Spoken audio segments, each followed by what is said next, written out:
I know people are still joining, but welcome, welcome, welcome. Quick introduction. My name is Jess. Bamtefa. Everybody calls me Jess, so feel free to do that. We have, I think, about 16 people, and we have at least over 100 signups. So we know we should expect to see more people join within the next couple of minutes, or say 20, 15 minutes, right? In the meantime, I'm curious to know where people are joining from. So if you could, one, maybe turn on your camera so we can see your face with no pressure. If you can't, that's fine. Otherwise, please just put in the comments or in the chat rather, where you're signing in from, whether it's Nigeria. Awesome. Florence is joining from Kent, UK. So please put in where you're signing in from. I'm signing in from London, England. And then I know my speakers are signing on from different places. So if you guys want to come off mute as well, awesome. Lagos in the building. Kenya. Hi, guys. Awesome. Lagos, Netherlands. Amazing. And please also confirm you can hear us okay. If you have any technical difficulty, now is the time to let us know.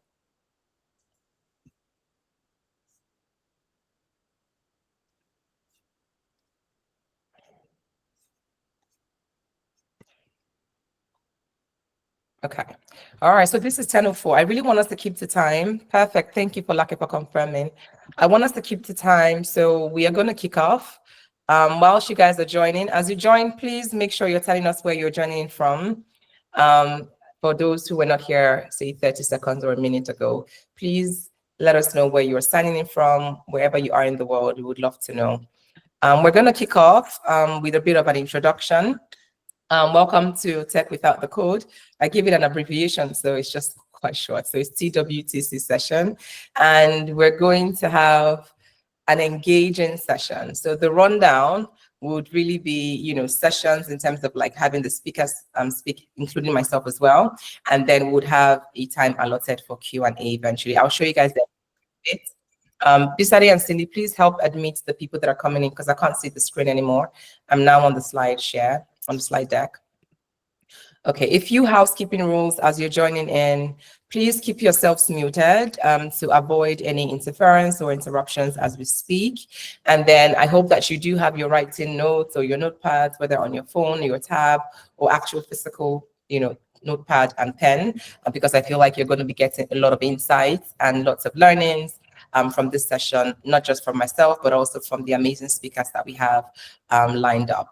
And then lastly, please, if you want to come off mute, raise your hand. However, the time to do that will be after the sessions are done. So it's supposed to happen in 2 hours. That means that we're going to give you guys 30 minutes to actually ask your questions. So let's dive into proper introduction about myself. You already know my name. I do have about 12 years experience recruiting, and I started my career in consulting. So think HR agencies, recruiting agencies. I worked with about 3 of them before I went in-house into tech. So I have experience working with Andela and currently work with Netflix. And in my experience recruiting, it's really been across different roles, across different levels, across different industries whilst I was in. And also, I'm a global people leader in that I have been managing a team since the 2nd year I started working in recruitment. So I feel like I'm one of those people who were just thrown into the deep end to manage people. And so I had to basically learn on the job. And out of the 12 plus years of my general experience, 11 out of those have been a lot of people management responsibilities related. And then lastly, I'm a career coach and a career development advocate. I'm very, very passionate about anything around career development, enhancing your employability skills. It's something I do in my sleep. It's something I do for free. It's something I do very with all the passion and all the energy that I have, basically. And I'm not recently the convener of Tech Without the Code. So we can dive into the essence and the reason why this is even happening in the first place. So Tech Without the Code, basically, as you guys already know, because obviously you signed up and you did read the notes before you signed up, but the whole idea was born out of conversations that I've had with people who basically like they want to get into the tech industry, but they feel like they need to switch careers in order. people that are in finance, people in operational roles, people in strategy roles, feeling like they have to go do stuff outside of their core or outside of what they already know how to do, just because they want to get into tech. So this idea was born just knowing that I'm someone in a business role. Yes, I'm in recruiting, but we have several other paths that you can take to get into the tech industry that do not require any bit of coding, or are not even like the popular ones, like the product designers or the UI UX, even if they don't require coding necessarily. That's where this idea was born. And when you were filling out the form to get into this event, there was a simple question that was asked about what you hope to gain from the session. And I did a compilation and just brought out the big themes or the big trends from your responses as to how you, oops, ignore that door, as to how you responded to the question. And this is how you responded. For some people, they hope that they get to learn how to switch to tech and then learn about the business roles that are available for a person with a legal background, for instance. For some people, it's about learning about the opportunities that exist for non-technical talents. For others, it was really, and this one I found really interesting, how to transition from coding to a non-coding role. I found this one very interesting. We did have a couple of people say that. And then, there were comments around like navigating the workplace, self-confidence, trends in recruitment, learn about the recruitment process. Obviously, you're very privileged to have myself and Cindy, who'll be speaking much later, as recruiters in tech, and we can give you some insights around that as well. So this is a summary of how you guys responded. We did get some quite interesting responses around side hustles, hoping they can learn about second income. I just want to say that if you're here for that, that's not what this event is about. However, I do hope that you stay and learn, and then maybe, something else could be applicable to you in this event. Okay. All right, now let's get into it. Just as an overview of what the agenda is. The agenda would basically start off with me welcoming and introducing you guys. And that's what I'm doing at the moment. And then we're going to go into a session around exploring business roles in tech, right? And then after my session, we will then move to doing Bisade. Actually, everybody calls her Bisade, so feel free to call her Bisade. But she is the one who's coming in from Flutterwave as the global internal communications lead there. And we're going to be diving into her role, her expertise, what she does on a day-to-day, and her perspective as a hiring manager as well. And then after doing session, we're going to be going into Cindy's session, where we talk about recruiting business roles in tech. One will learn about her journey as well as a recruiter in tech, and she's been there for a couple of years. And then eventually you learn about, how she does the recruiting in tech, and I obviously lend a voice as someone who's also a recruiter in tech. And then we have a whole 30 minutes for Q&A. So my ask from you guys is note your questions down whilst the session is ongoing. No questions while the session is going, please, so that we can stick to time. But you have all that chance to ask questions, whether in person, whether you come off mute or you ask in chat. I'll be able to look through the chats to make sure your questions are answered. Okay, and then in terms of what we do hope that you achieve and get out of this session this morning or afternoon, wherever you are in the world, or even evening, for those signing in from the US, we hope that you about the business roles that are crucial for success within the organizations that are in tech, and just knowing that the tech industry is not about coding, right? And then secondly, how non-tech professionals can thrive in tech with the right mindset and the right skill sets. Like, what are those types of skill sets? Like, what sets you apart if you're working in tech versus, say, in a more traditional industry or a different industry, like, say, FMCG, for instance, right? And then general success tips for entering into the tech industry. Think things around like, how can you strategically position yourself? It could be networking, it could be, internships, like whatever that looks like, depending on the stage of your career. We will dive into that through the moderated questions that we'll be asking our speakers. Again, if you're just coming in, we had mentioned some housekeeping rules earlier, which is save your questions for later, and then please stay muted. Please stay muted just so that there's no interference. Okay, I can't see you guys, by the way, so I'm just looking at the slides. So if there are any, if you can't hear me for whatever reason, please feel free to come off mute at that time or put it in chat and one of the speakers would alert me. Okay, Now, let us dive into why business roles matter in tech, right? I know that tech, there is this, let's say that there's this perce- perception, right? That people have about joining tech companies. It feels like you have to be very tech savvy, which is true, but it doesn't mean that you need to learn how to code, right? It doesn't mean that you have to be in a coding role or a role that requires some core, deep technical expertise. And you have to understand that the business roles matter just as much as the tech roles. So without the business roles in tech, it's very impossible for a company to actually succeed. So the way that we look at it is the business roles and the tech roles together make that nice blend, a nice balance of, leading the organization to success. So think about roles like strategy, think about roles like operations. Everything has to do with the human elements that the coding bits may not necessarily touch on because they're working solely on like the product, right? And then there's the bit about like the user experience where customer service comes into play, sales and marketing come into play. So in order for an organization to truly be profitable, they cannot do without the business roles. And I think another thing I want to demystify here as well is the perception that you have to code to make so much money.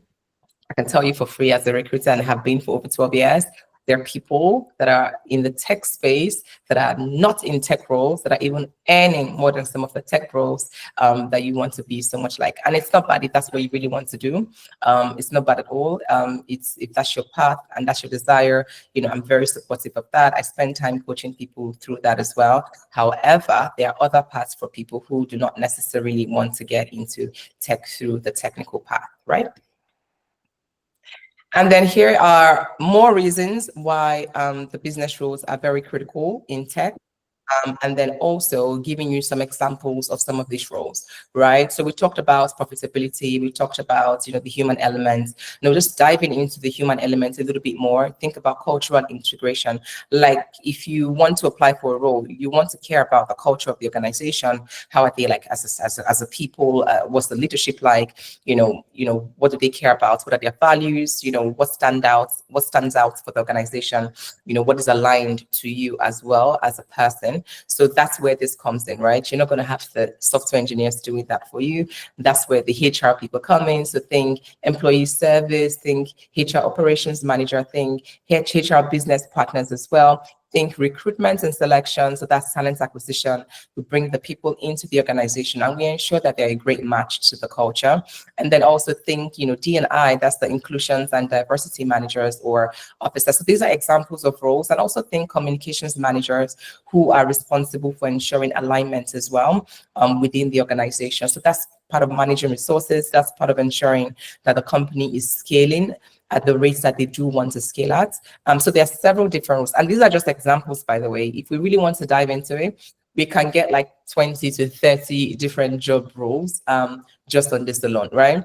And then, there's a bit about monetizing technology. We talked about profit earlier. You can't, if you have a product, no matter how amazing your product is, you're going to need people that will sell that product for you, who will go to the market for you. And that's where sales come in. That's where business development comes in. That's where account managers come in, revenue operations associates, etc. And there's so many more roles that you can think of. And then these roles, they take up different shapes and forms and sizes. Depending on the actual products of the organization. You see some companies have a lot of AMs. AMs are account managers, by the way. You see some have like a huge sales team. Some don't have that. Some have maybe more marketing strategy. Some have more PR and things like that. So the goal is the sales and marketing component is very important for every organization that has something to sell, right? And you cannot exist as a company if you're not trying to make money. So there's that. Then speaking about money, there's a bit about managing finances and budgets as well. You're making all the money, but who's helping you make sure that that money is working for you and you're not overspending your expenses? Is it more than, your revenue? What are you keeping in the bank? And then what are you spending on? Just putting that in simpler terms, right? So you have the CFOs, you have accountants, you have FP&A, we call that financial plan and analysis managers. Those people do more of the forecast, and again, no coding required. For their spaces, obviously, there'd be like tools and resources that they need to be conversant with. For some, it's like SAP and things like that, but they're like very heavy financial tools you have to know. But that's something that is related to your core space, right? So these fully responsible for ensuring that money is managed well, budgets, forecasts are made, and the company doesn't go bankrupt, basically. And then secondly or fourthly is customer-centric focus. We talked about sales and business development responsible for going into the market, but there's also the bits where even after the software engineers have designed this amazing product and all of these guys, like who gives them feedback to say, hey, here's where the users are finding it difficult. Like who lets them know what the customers really want, because the software engineers do not go into the market, right? So you have people who are like the customer success manager responsible for ensuring that the customers are happy with the products that are being delivered, right, or designed. You have the UI researchers and designers who are responsible for saying, hey, here's what we're finding. This interface isn't making sense. It's not properly integrated with this or with that. So there's lots of different roles you can think of in that sense. That really focus on the customers and not necessarily on the back end design and all the things that require coding or technical capabilities. And then of course there's aligning tech with business goals. We touched on this a bit earlier. Well, I touched on this a bit earlier, and think people like product managers, project managers, like these are the in-demand roles at the moment that people know about. However, these other roles I mentioned here are all in-demand roles in the tech world. But everybody feels like, they can become BAs tomorrow, become DAs tomorrow. By BAs, I mean business analysts and data analysts. Those are really good skills to have, and also a great way to get into tech. But they're also different paths, right? Like I'm mentioning. There's also strategy and innovation. A company that stays stuck and stays in the same way is not going to make progress in the next years, especially with the, AI movement right now. You need to stay, on top of the game. You need to stay creative. You need to stay innovative. And that comes from certain types of roles that help you bring that to the organization. So think roles like Chief Innovation Officer. Again, these are just examples. There could be a lot more that you even know about that I didn't put on here, but these are examples of the roles that are involved in like driving strategy and innovation. And lastly, on the slide, I do have the legal, compliance, and risk management. There is no organization that does not require these bits, okay? So if you think that as a legal person, you can't get into tech, that's a big lie. You can get into tech, and in tech, depending on the type of tech or the type of product or services that they provide, there are different types of legal lawyers, right? Think about people in different the people that do just contracts management, right? Who are looking at contracts. There are people who are in IP lawyers, making sure there's the intellectual property protection. So there's general counsel, so like all around, there's immigration lawyers, for people who have lots of employees and they have to make sure that everything is on point when it comes to that. Or even if you have like production and stuff like that, people who are making sure that the people that work with you are well taken care of and you're being mitigated from any risks externally. And then of course you have the auditors that everybody knows, and people feel like you have to have been in tech before you can get into tech. I'll tell you categorically right now, before I wrap up with this slide, is, even in tech, there are certain departments or certain functions or certain roles where you don't go find people from tech to bring them in. You can actually go to, maybe the big fours like KPMG, Ernst & Young for some finance roles, for some audit roles, for some compliance roles, because that they have the deep expertise. So if people from consulting can get into tech, of course, there'll be worlds where you may need somebody from, I don't know, the consumer space because of the type of clients you're catering to. So again, tech hiring does not always have to translate to you're bringing people who already have tech experiences. Many of these people come from different aspects. I mean, I feel like I'm a testament to that as well. I came from really small consulting firms. I'm talking less than 50 for some, less than 100 for some, or less than 200 for the last one I worked at in terms of employee size. And I went into tech.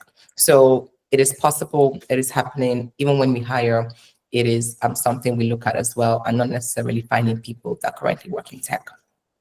Okay, I'm going to pause and then do a quick introduction into our speakers, and then you will stop hearing me talk onto the moderation bit.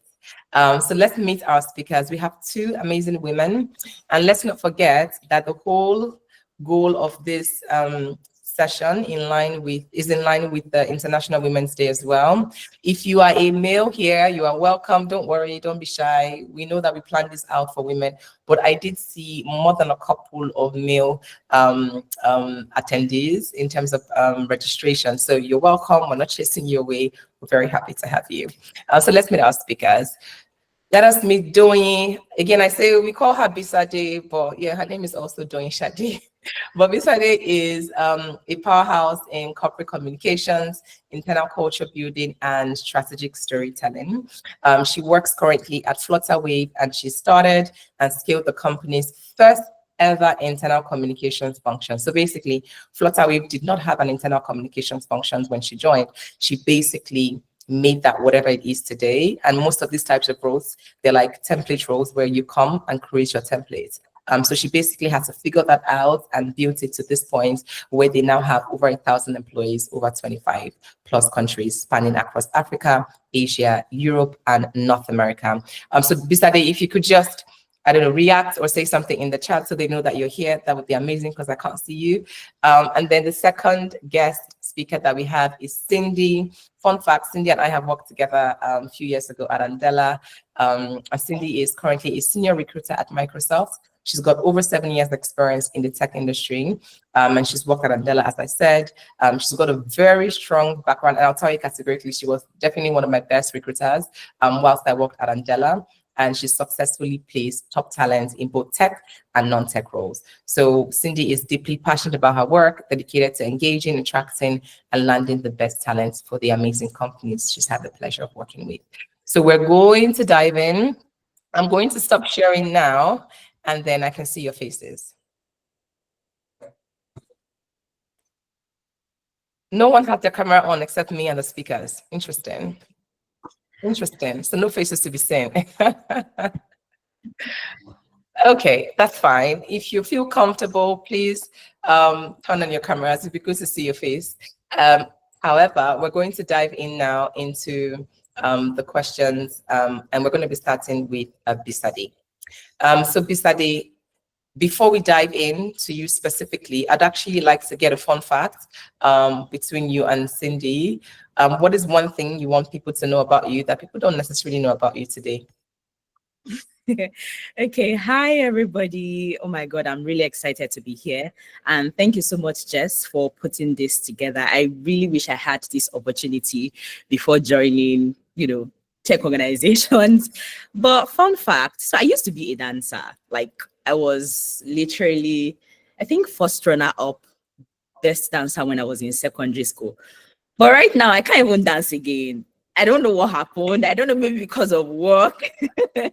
So I went to Mayflower, by the way, Mayflower State, Ogun State. But right now, I can't dance to even save my life. But I can dance while sitting. I can move my body and do all of that. Another fun fact is I like to make my dresses for myself. So when people tell me, Bisade, please, can you sew? Like, I'm busy, guy. So yeah, I make my dresses. Fun fact, I also have like a dedicated Instagram page. And the last time I posted was 2 years ago. Yeah, but I make dresses for myself. So I think is that fun? Yeah, that's really fun. I mean, I asked for one, you gave me 3. Love it, love it, love it, love it. Thank you so much for sharing. And then Cindy, what's your fun fact? Hi, Jess. I'm glad to be here. Glad for this opportunity that you've created for us. A fun fact is that I did hospitality management. You call it hotel management if you'd like. So at some point, I was a waitress before transitioning to tech. Yeah, I was. And I was actually one of the best. I was in the fine dining, trying to do the most. I would actually at some point be the hostess. So when you come to a restaurant, and I'll tell you, welcome, have you reserved, and all those things. So that also really shaped my thinking and passion to actually what I do now, especially because we work with so many stakeholders, a lot of candidate engagement and experience really was shaped at that particular time. Another fun fact, Jess was my manager. So yeah, I'm her baby, literally. Yes, literally, she's my baby. Yes, that was Yeah. gonna be my fun fact as well. What don't you guys know about me? I think people who know me on the call would know this. People who know me personally. If you don't know me, I think my fun fact, boring but also special, is that I'm a twin. For those who don't know, I'm a twin. Bisade didn't know that, so that's good. But I think people who know me on the call definitely know that. What else? What else? What else? I have a sixth finger, and that's my other fun fact. Yes, actually on both fingers. So I'm one of those babies that they had to tie that finger that broke. Yeah, I'm one of those babies. But yeah, I know that people have reached out that there is a mix up with the timing as well. Yeah, I said it was GMT. No, I don't know. GMT is UK time. So, because even someone had reached out that it was supposed to start early, and I'm like, no, in Nigeria, that's 11 a.m. So I think that may also be a reason why people are a bit confused and haven't joined in, because there's some confusion. But in case you know anyone who signed up, I can't send them an email right now, but I meant GMT, not WET, so there's no confusion. Okay, so let's dive in. So Bisade, talk us through your journey into tech. I think the beauty about Bisade and Cindy's journey, what differentiates them is Bisade wasn't always in tech, right? And then Cindy, after her hospitality bit, when she started her proper career, she then got into tech. So I think that transition is a very lovely story to share, because for some people it could be relatable and it could help them see that, hey, this is actually realistic, right? As I've shared mine, moving from consulting, it'd be good to hear from the speakers how they got into tech. So Bisade, let's start with you. Okay, that's a fantastic question, Jess. And please, guys, I love to talk. Like I said, I'm a storyteller. So this story might be a bit long. So let me give you like the gist. So I studied international relations at Obafemi Awolowo University, and I had lofty goals. Like when I was in school, if you ask me, I'll tell you that the only thing I want in life is to work with the United Nations or maybe African Union. But United Nations. So I was really, really focused on that. And, as usual, when you're about to like finish school, you start applying for like internships. But unluckily for me, I didn't get any of those internships. But while I was in school, I was the public relations officer of my department. So communications and engaging with people is something that I love to do. Like it just comes to me naturally, like even without trying so hard. I just comes with something I love to do. And there was a time Debola Lagos came to Ife to speak, and I got the business cards of one of his chief of staff. So immediately after school, because I didn't want to like sit at home, so I reached out to Remy, who was Debola's chief of staff, and I was like, "Oh, sir, I'm trying to like get a place to intern. Since my UN dreams and African Union dreams, American, British council dreams were not coming true." So I reached out to him, and luckily for him, he told me to come to Lagos, because as at that time I was staying with my mom in Ogun State. He told me to come to Lagos, for internship interview. And that was when I met Shola. So Shola used to work at Andela too, and I'm sure Jess knew Shola. And fortunately for me, I got the internship at a PR consulting firm. Trust me, I didn't even know what I was doing, but I really loved the job. What was so exciting for me about the job was maybe because I was fresh out of school. So, and when you're managing so much clients, they usually have like events. So something I was always looking forward to were majorly the events. I really, really love the events part. And there's just something about communication that is so interesting. So I joined Red Media Africa, and I finished my internship. I was promoted in like 3 years. I was promoted like 3 times, from being an intern to account manager to associate to senior associate. Then I left Red. I joined another consulting firm where I was managing corporate communications and media relations for former Central Bank Governor Mohamed Sanusi Lamido, who was also UN SDG advocate. So I was really, really excited about that account because, I wanted to work for the UN. So I managed his SDG focus on SDG 4, 5, and 8, which is quality education, gender equality, and zero poverty and all of that. So I got tired of agency life and I just wanted to do something different because consulting can be very, very stressful. You're not just managing one client, you're managing several clients at the same time. Because when I was at Red, I managed a bit of Meta account. I was on Unilever. I was doing lifting. I was doing close up. So it can be very, very stressful. So I just told my people that I'm trying to transition from consulting to just move to the client side. So luckily for me, I got a job at a bank, a merchant bank, and we all know that. So merchant bank is not like the normal GTBs, where you have events or do the fun things. So merchant bank is usually more of B2B communications, where you are talking to CBN, where you are talking to high regulators, federal government, and all of that. So after a year, 6 months, I got tired too, because I'm very bubbly. So if I'm in one place and I'm feeling really bored, I'm just like, okay, I think it's high time we left this place. So as at when I was about to leave Greenwich Bank, I was just on LinkedIn. So I'm not a LinkedIn person, even till now. When you meet me in person, I'm an extrovert. But to write on LinkedIn, I don't know how to do it. People at Flutterwave will tell me that, Bisade, you're killing this job. Your LinkedIn should be banging. I'm just like, as I don't have time. People that know that you're good with the job, they know. So all this LinkedIn. So I was on LinkedIn that day and I saw the role internal communications at Flutterwave. I was just like, these people, stop whining me. I know you guys already have people you want to do the job, but I guess for formality, you're putting it on LinkedIn. And you also have to remember that my experiences all over the years were majorly in external communication. So the difference between external and internal communication is that, so for external communications, you are talking to the general public, you are talking to your external audience, like regulators, the general public, media. But for internal communications, you are, talking to all employees internally, from the SLTs to people across the global regions and all of that. So I was like, internal communications, I have an idea. I know what I want to do, but is this something I want to do? But okay, let me just apply.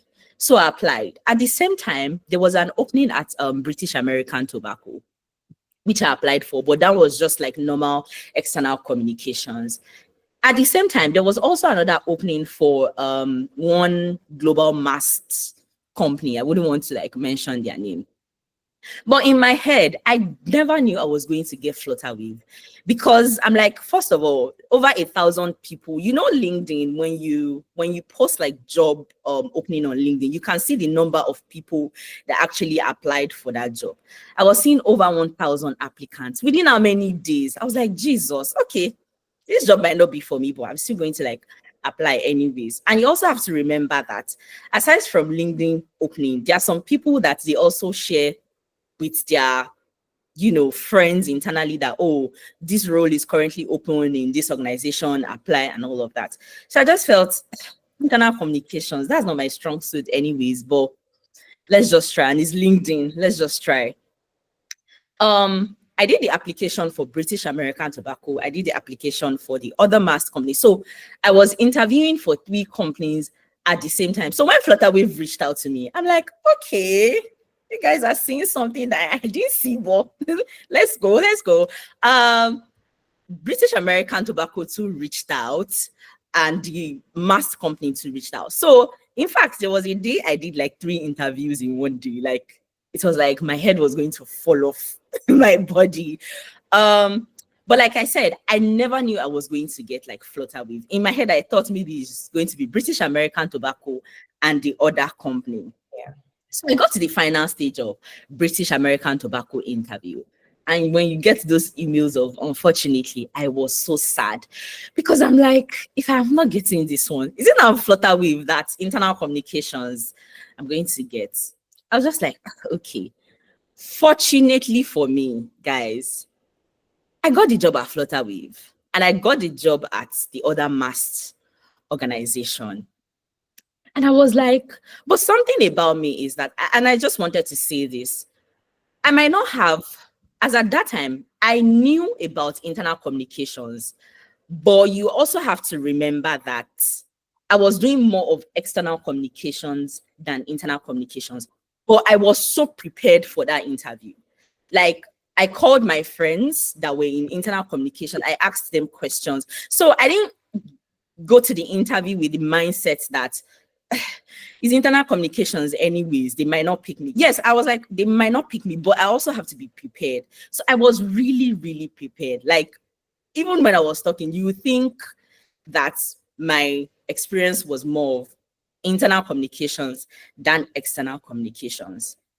So fortunately for me, I got this job and I got the other job for the MAST organization. So it was now time to, then I started speaking with my friends. I'm like, guys, I got this job, but my strong suit is not in internal communications, you know?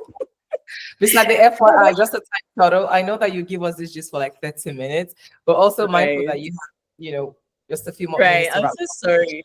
Yeah, so I actually had that order between choosing that organization and Flutterwave. And my friends keep saying something that if you actually have a job or you've been accepted for a job, there's something that these guys are seeing in you that you didn't see in yourself. Just go for it and do it. And that was how I got into Flutterwave. I never had any tech experience. And yeah, that was it.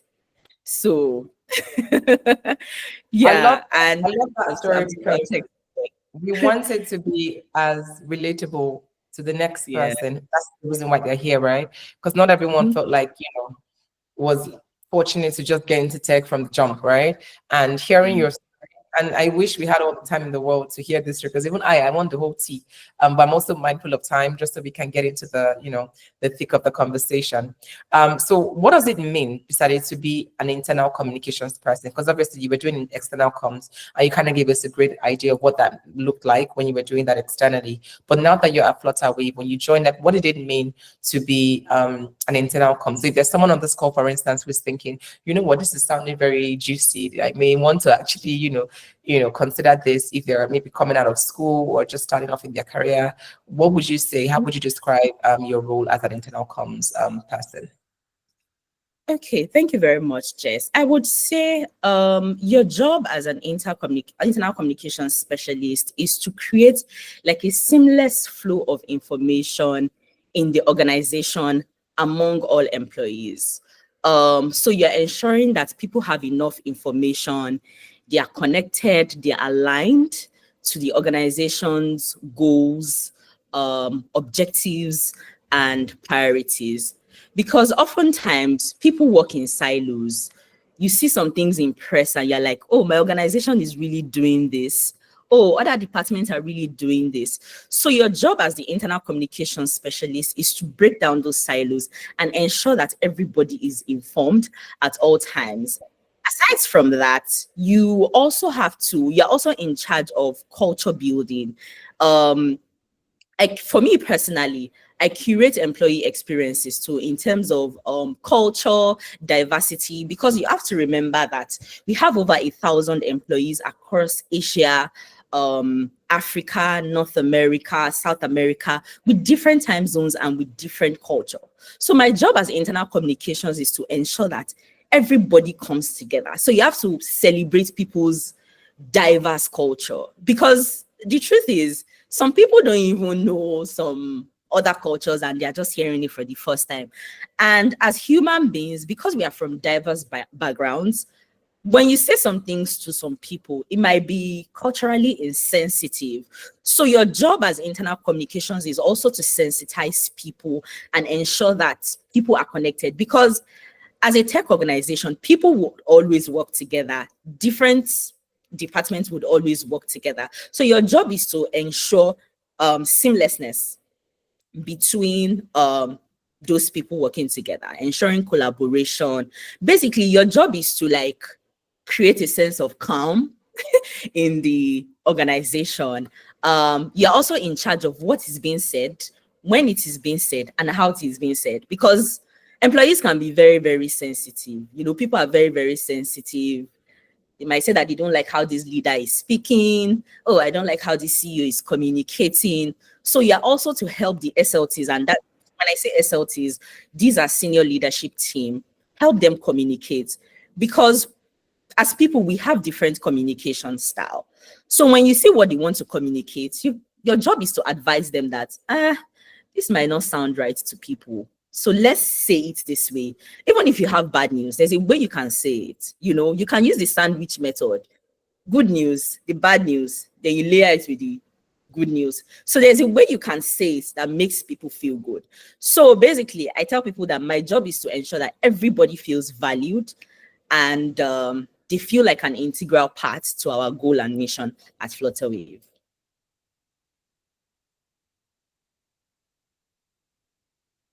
Oh God, I was muted. Amazing. Thank you so much for sharing. If you're just joining, I just put a note in chat, letting you know that the session that we're in is the communications bits with Bisade, who is from Flutterwave, if you're just joining. Thank you so much for sharing, Bisade. And then can we dive into the core skills that are required to become a communications professional? I know that there's the generic one for all communications, and then there may be some tailored ones or specific ones for internal versus external. I mean, I don't know, you tell me. But I would love for you to share some of these core skills that are necessary, especially to thrive in tech. You know, having worked outside of tech and then now in tech, seeing that difference in the way that the operational model is and how you operate and how you get your job done, and just basically how to succeed. If you could share a few of these skill sets, that would be amazing. Okay. I usually tell people that I would break it into two core skills. There's the technical skills and there's the soft skill.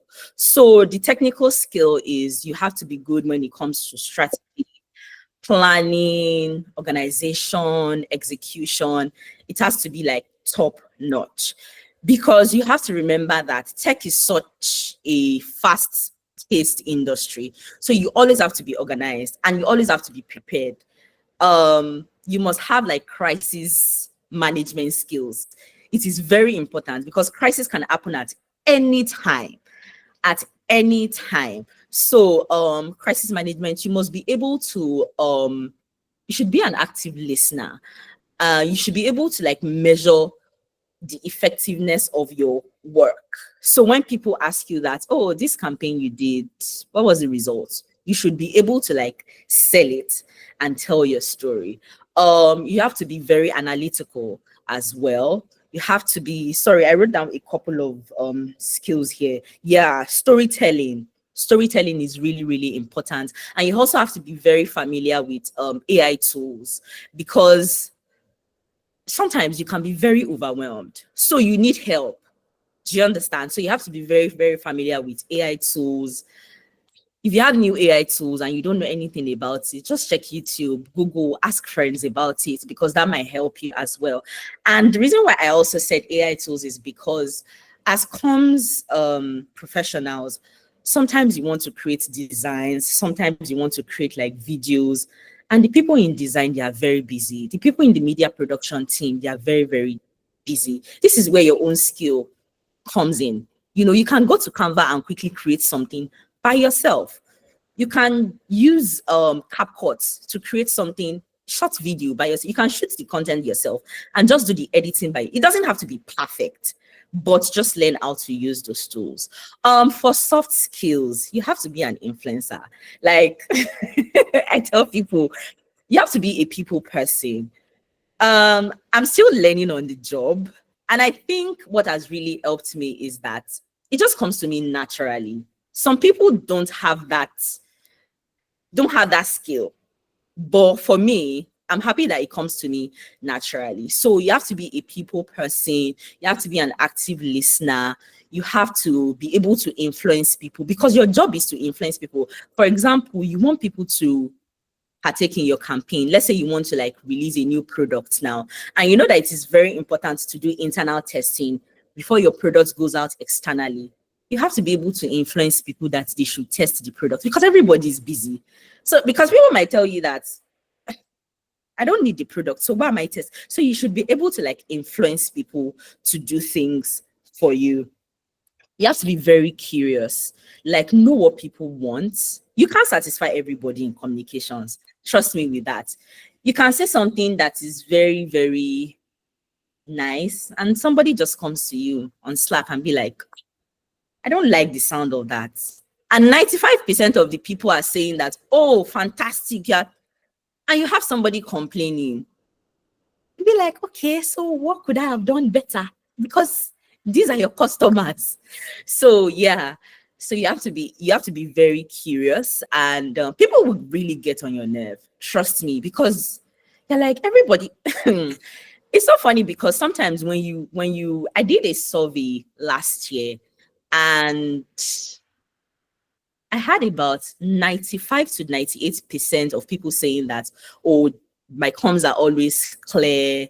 My comms are always clear. They are short, they are simple, they are fun.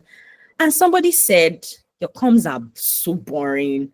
It's too frequent. So you always have people like that. So you can never satisfy everybody. So that being said, you have to be very, very passionate about what you do. Because when you think about what some people are saying, you just be angry, like, what is it? What do you want to take my life? Do you want to collect my kidney? But you really have to be like passionate about what you do.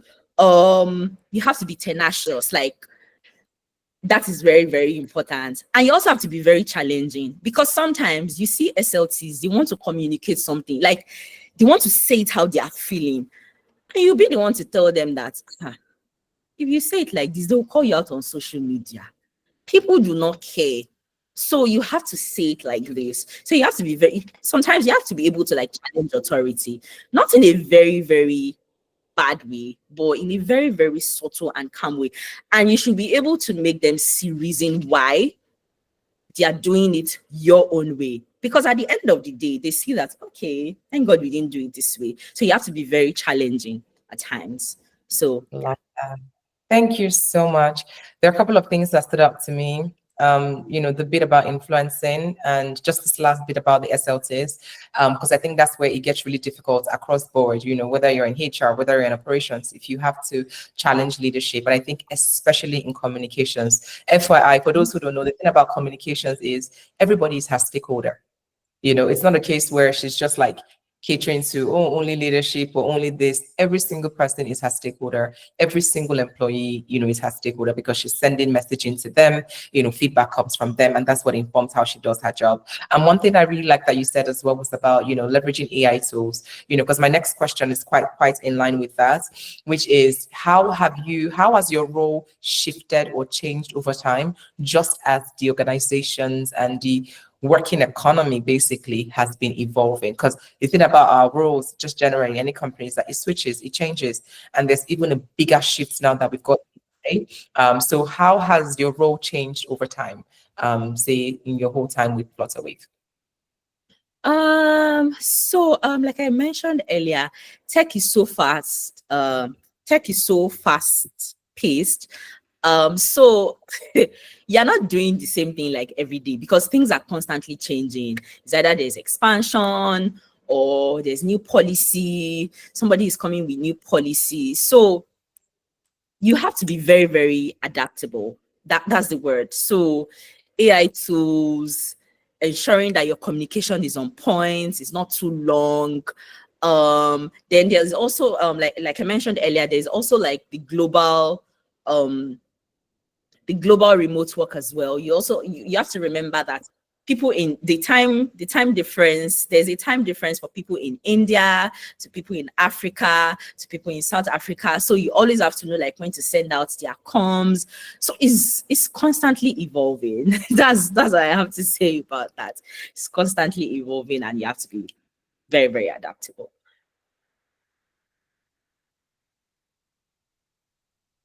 We can't hear you, Jess. You're muted. I'm sorry. One question before we dive in, still about the communications role, that I just like to ask, and then we'll dive into more of like recruiting in communications. The last question I have around your role is, how do you ensure that, because you mentioned something around feedback from people, that they still complain. I think that's just life in general. You can't please everyone. And that's why KPIs are never set at 100%, right? The KPIs are set at 90, whatever percent they are. But how do you ensure that your messaging is clear and accessible for both technical and non-technical audiences? So think about you working in a tech organization. You know how sometimes the engineers are perceived to be a certain way in the way that they communicate, very straightforward, very, sometimes they don't even know how to break down information, right? So there is that perception and sometimes even misconception about for some people. But I'm curious to know, how do you ensure as the global internal communications person that this messaging is clear and accessible for all types of audiences? Yeah. Thank you very much. Okay, so for me, when I'm writing my comms, I always put it in mind that I'm not writing it for myself, because we have people with different kind of understanding. So the way I understand the topic might be different from the way Cindy might understand the topic, might be different from the way you, Jess, might understand the topic. So the first thing I try to do is avoid technical jargon. So for instance, the engineering team, when they are sending me comms, I usually tell them, I know you have your APIs, your new SDKs and all those things. Please, I'm not a tech, I'm a tech person, but I'm not like a tech person. So you have to be able to like break it down. So sometimes on one comms, one simple comms, we can have like 3 days calls, because I'm asking them, sorry, what is this? What does this do? Which body is in charge of this? Okay, let me Google this. Let me watch YouTube videos on this. And one thing that has also helped me is that I like to use pictures. I also like to use videos. I like to keep my comms very simple, short, avoid technical jargon. And at Flutterwave, I have the people that I call my team influencers. So these are people that, in every team, you have somebody that people love. Like when they are speaking in team meetings, people are just like, I just love the way this person talk. So I try to build relationship with those people, because those are my people. Because when I need them to attend one important training, those are the people I'm talking to, that please help me talk to your teammates. They really have to, attend this meeting. So I have like a dedicated Slack channel for them, and not just in teams. Globally, you have like an Indian that has influence over the other Indians. You have like a Rwandese. So I have those particular set of people, and sometimes I share these communications with them if it is not high level or confidential. That, okay, what do you think about this communication? Do you understand it? Because you're not in engineering, but as a customer service person, do you understand this communication? So I like to do that as well. And there are even levels to approvals as well. I like to talk to people in my team to help me look at communications. I also have my supervisor, then of course final approval from the SLT in charge of that team. So basically, I like to keep my comms very short, keep it simple, use memes, use emojis. If you can use YouTube links, please, by all means possible, use it, because people can always refer to that when they don't understand it. When you want to like involve people in the other departments, so for like internal communications, I do a lot of videos, because sometimes people are too busy to read. So what they can do is just keep it maybe like 30 seconds video or 1 minute videos. They would watch it. So these are just what I do. And I try as much as possible to avoid emails, because people are tired. Just go on Slack, drop your message there, and people would see, everybody would see it. You can now do like a follow-up email or maybe like an intranet blog post, but just keep it simple. People are busy. Do you want to kill them with communication? So just so just keep it simple. Avoid technical jargon, basically, and keep it moving. So yeah, that's what I do. Love it. Thank you so much. So I'm going to pivot a bit to Cindy. Cindy. So first of all, you guys don't know, Cindy is signing in all the way from Kenya. Cindy is our beloved Kenyan sister. who is a stunner when it comes to recruiting. So if you're just joining and you missed her introduction, but I do have a few questions for Cindy as well. So we'll just dive in, and then Bisade will come back to you when it comes to hiring. So Cindy, you already shared a bit of your journey in terms of what you did prior to even getting into tech. Now let's hear about the real story, right? And if you can keep it short, that'd be nice. If you guys don't mind doing like a later coffee chat, then we can have all the gist and tea in the world. But just hear about your journey getting into tech, your first role, and how you got into, like, what strategies you used, or if it was just luck. Okay. Looking back, I have an undergrad in hospitality management, hotel management in other institutions from Strathmore University. So at that particular point, it was mandatory for us to go for internships. Obviously, because it's hotel management, most likely you would land in a hotel. So on there, this being a business course, you'd have the opportunity to go through all the departments in the hotel at the time. So that meant front of house, which is where you're engaging mostly with the customers, and then back of house, all the other folks like HR, accounting, finance, procurement, everyone else, housekeeping, everyone else who was supporting the front of house to ensure everything is running smoothly. And at that particular point, I realized while I enjoyed being at the front of house, I really loved what the back of house were doing, because one, they are not seen. So it's like we don't know these people actually exist, but they actually make everything running and smooth. And when you think about it, it's actually similar to what folks see in the tech industry, which is the engineers, but they don't see the back of house, which is everyone else who is making the machine running. And that's why we have folks like us and Bisade and the finance, the payroll, to ensure that everything is running smoothly. So at that particular point, I reached out to the HR director at the hotel. The hotel was Fairmont de Norfolk, and I asked, and that's one trick, networking and connecting, because there were so many interns, but I guess I was the only one who was curious. Like, what do you do? How did you land this role? What can I do to get where you are? So I asked all these questions without necessarily knowing that would actually shape my career to what I wanted to do. And this is what I'm doing now. So at the time, obviously, she shared her nuggets, her tips and tricks.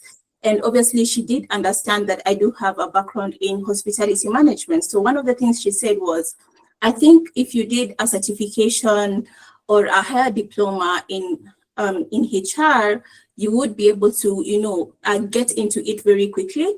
And that's what I did. So after my 4 years in hotel management or hospitality management, I went in and did a higher diploma in HR. That was 1 year. And then in the process, when I was almost clocking out, I got pregnant. And I'm sharing this because it's in celebration of International Women's Day. And sometimes as women, when you get pregnant, it's like, what am I gonna do? Do I pursue my career? Is it a shame? And all these things were just running through my mind, because everyone else in class was actually pursuing the internships in HR. And I had to wait 1 year to actually give birth, another 9 months to actually then get back to the workforce. And at that particular point, when I was ready to leave my child and get back to the workforce, I asked myself, okay, so now how do I get back to the workforce? I mean, we are so many in the talent market, and how do I get that niche to actually attract and engage these companies so that they can be able to hire me as, a HR intern? Like, that was the list I was looking out for. And so I started cold calling companies. I started dropping my resumes. And then for some strange reason, because LinkedIn wasn't as loud, it wasn't as known as it is now, I wrote to a couple of HR leaders on LinkedIn saying, hey, I'm an intern. And at that particular point, you can trust I didn't know what I'm doing. I am a HR professional with zero experience. I'm actually now keen to get back to the market. Do you guys have any opportunities? And I did get one positive response, actually two. The other one was, we're not looking. The other one was, we are looking, but in the next 2 months. So should you still be available?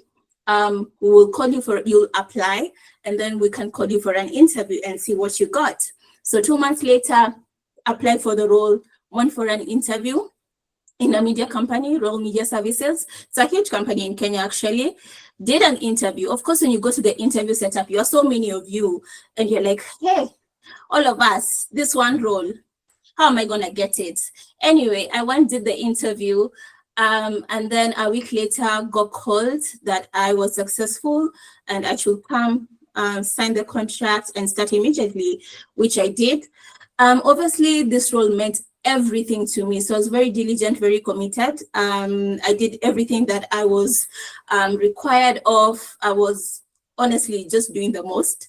And one day, because obviously I had applied to many companies, I was just in the office and it was an open office. So I got a call from a tech company called Computech.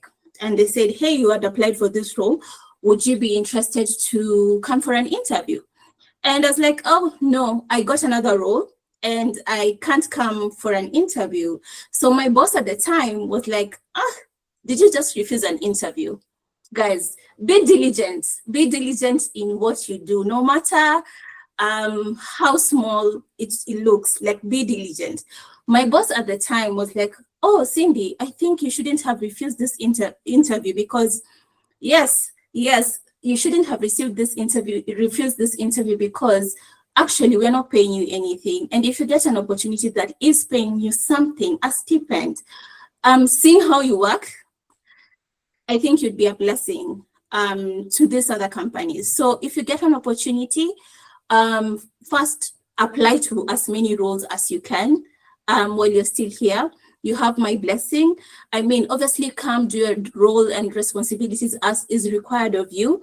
And then you can take 1 hour or 2 hours, depending on how fast you're able to finish, to actually apply for roles. And that is how I got my opportunity to Andela, because Cindy started applying like crazy. You can trust that I was applying like crazy. So one of the days I got an email from Andela. After I had applied, I actually didn't know it was like a tech company. I was just pushing those applications. So I got the interview. So it was an online interview. It was my first online interview. And as an intern, I actually didn't know how to navigate so well, you know, with the Zoom interview. So it was quite confusing, but I somehow managed to do the interview, and then I was called for an on-site interview. Actually got 2 companies, Andela, which is the tech company, and then Christian Aid, which is an NGO. And they're all big companies in their own industries. So when I got there, I did my on-site interview. We were so many, as usual, as many other interviews. And then obviously we were told, go back home, we're gonna give you feedback. So I went back home after that, and obviously went back to my role, media HR intern role. And then a week later I got a call. So you did well. Do come to the office. We're gonna give you a 1-week contract. We see how you're gonna, 1 week. We see how you're gonna perform. Based off on that, we'll see if we're gonna have another person come and do 1 week, and then choose between the 2 who's gonna actually take on the role. So I went to my boss, because we have kept this relationship honest about my working situation, and said, hey, this is the situation. Do you think you can give me 1 week to go and do this role? If it doesn't work out, can I please come back? You can take it as leave. And then once I come back, we can continue, and I can work a week extra after, you know, the 3 months are over. So I was actually given the opportunity. So I went for a week. I did the job. So it's actually 5 days, but obviously it's a week from like a contract perspective. So I did Monday through to Friday. So on Friday at 6 p.m., the HR manager then called me and said, hey, you actually did well in the week that you've been here, and we're actually going to give you a contract. So I was so excited. I couldn't believe it. So I got like a 3-month contract as a HR intern. Obviously, as a HR intern, again, because I had done it before, I had an idea what is expected of you. I mean, like, you do everything, you know, from HR ops to talent acquisition to anything that is coming through from other employees. So I did that for 3 months, and then my contract again got extended for another 3 months. After 6 months, on a contract basis, I transitioned to a full-time role. So as a talent acquisition associate. So that's the other thing. HR is so wide. It could be talent acquisition, it could be comp and ben, it could be HR, shared services, or consulting. So that one thing about me, I stay curious. I'm always learning. So that 6 months, I really tried to understand, what do I enjoy the most? Where do I see myself thriving? And so I knew for sure it's talent acquisition. So when the role came through, I did apply, I did the interviews, was successful. And that's how I started off my journey in talent acquisition. Being in Andela when the company was starting out, I had the opportunity of actually hiring both tech and non-tech roles. So you can imagine everything that you might think of: finance, procurement, country director, like every role, engineers. I had the opportunity to hire for those roles all through my journey.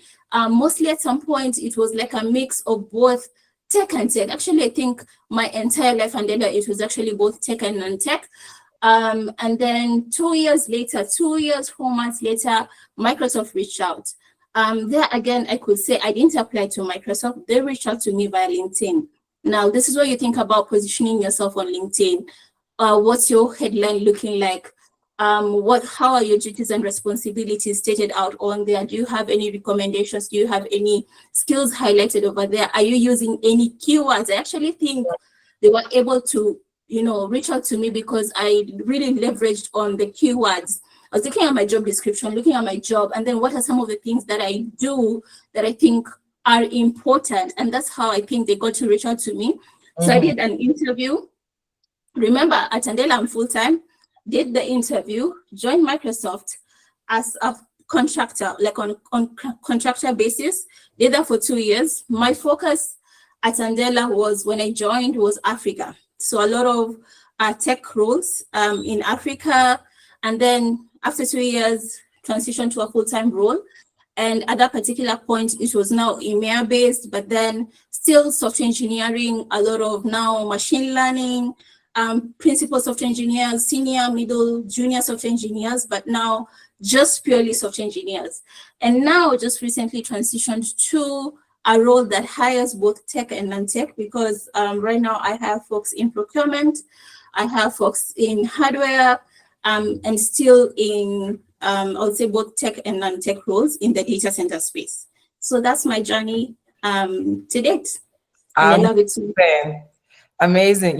This thing you said about like positioning yourself on LinkedIn, I couldn't say that more because, okay, so I've worked with 3 consulting firms and then 2 in-house, right? So these 5 jobs, out of my 5 jobs, there's only 1 job I applied to. The other 4, I was poached. After my first job, which I don't even remember how I got in there, because I studied cell biology and genetics. So ideally, I have no business in HR, but I knew that I did not want to do that as a career. And I just kept on applying to like customer service, anything that involved people. I was just applying. And after that first job, I was there for like less than 3 years. And then the offers just kept coming. Like if from the second consulting firm I worked with to the third one, to Andela, to Netflix, I was poached. So, and all of this happened via LinkedIn. Oh, hold on.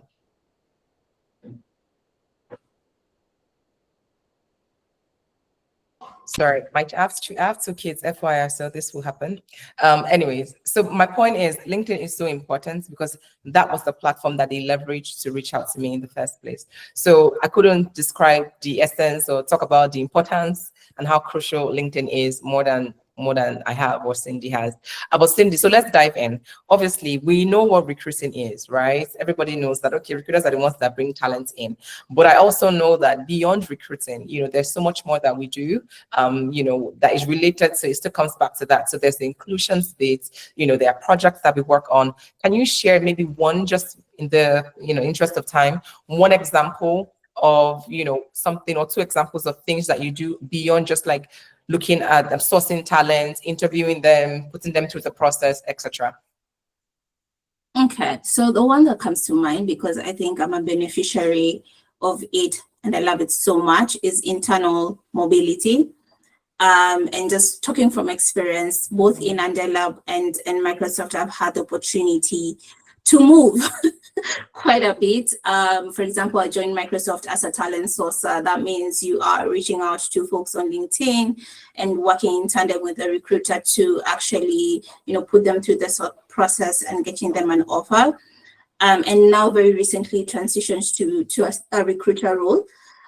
So working with partners and sort of building relationships with hiring managers, with HR, to ensure that internal mobility is functional and it works, and employees are actually encouraged to apply for these roles, and ensuring that the process is seamless.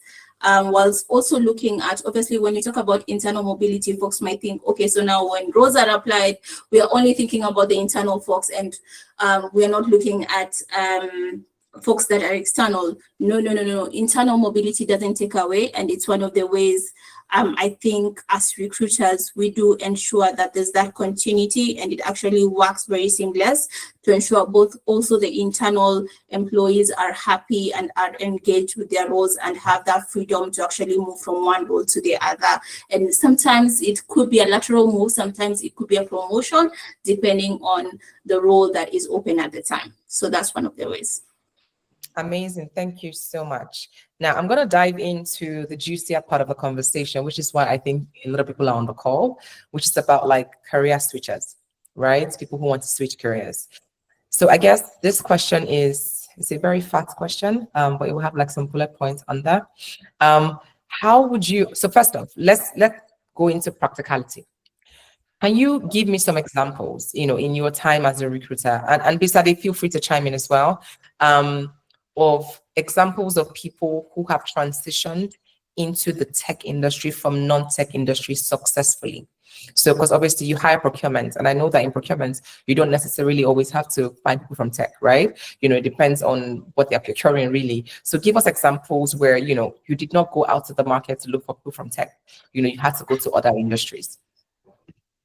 Okay, so maybe one thing that I would want to put there as a recruiter is that when we're thinking about a role in tech, and as a recruiter, I don't necessarily think about, okay, so this role is in tech, I am only looking at other big tech. So I'm looking at the likes of Amazon, Netflix, Google. No. I'm looking at this role, for example, is in audit, and what companies would be mastered or would be known as the industry leaders, right? So I'm thinking about KPMG, I'm thinking about Deloitte, I'm thinking about all these consulting firms, right? And just beyond that, because sometimes necessarily it doesn't mean it has to be on the big four.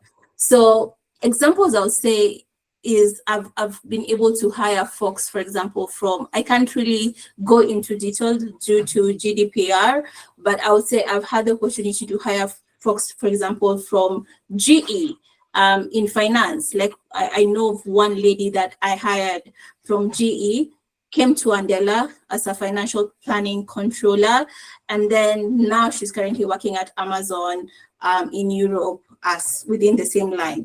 So that's a good example. And I have so many others that, it's just not this person was in tech.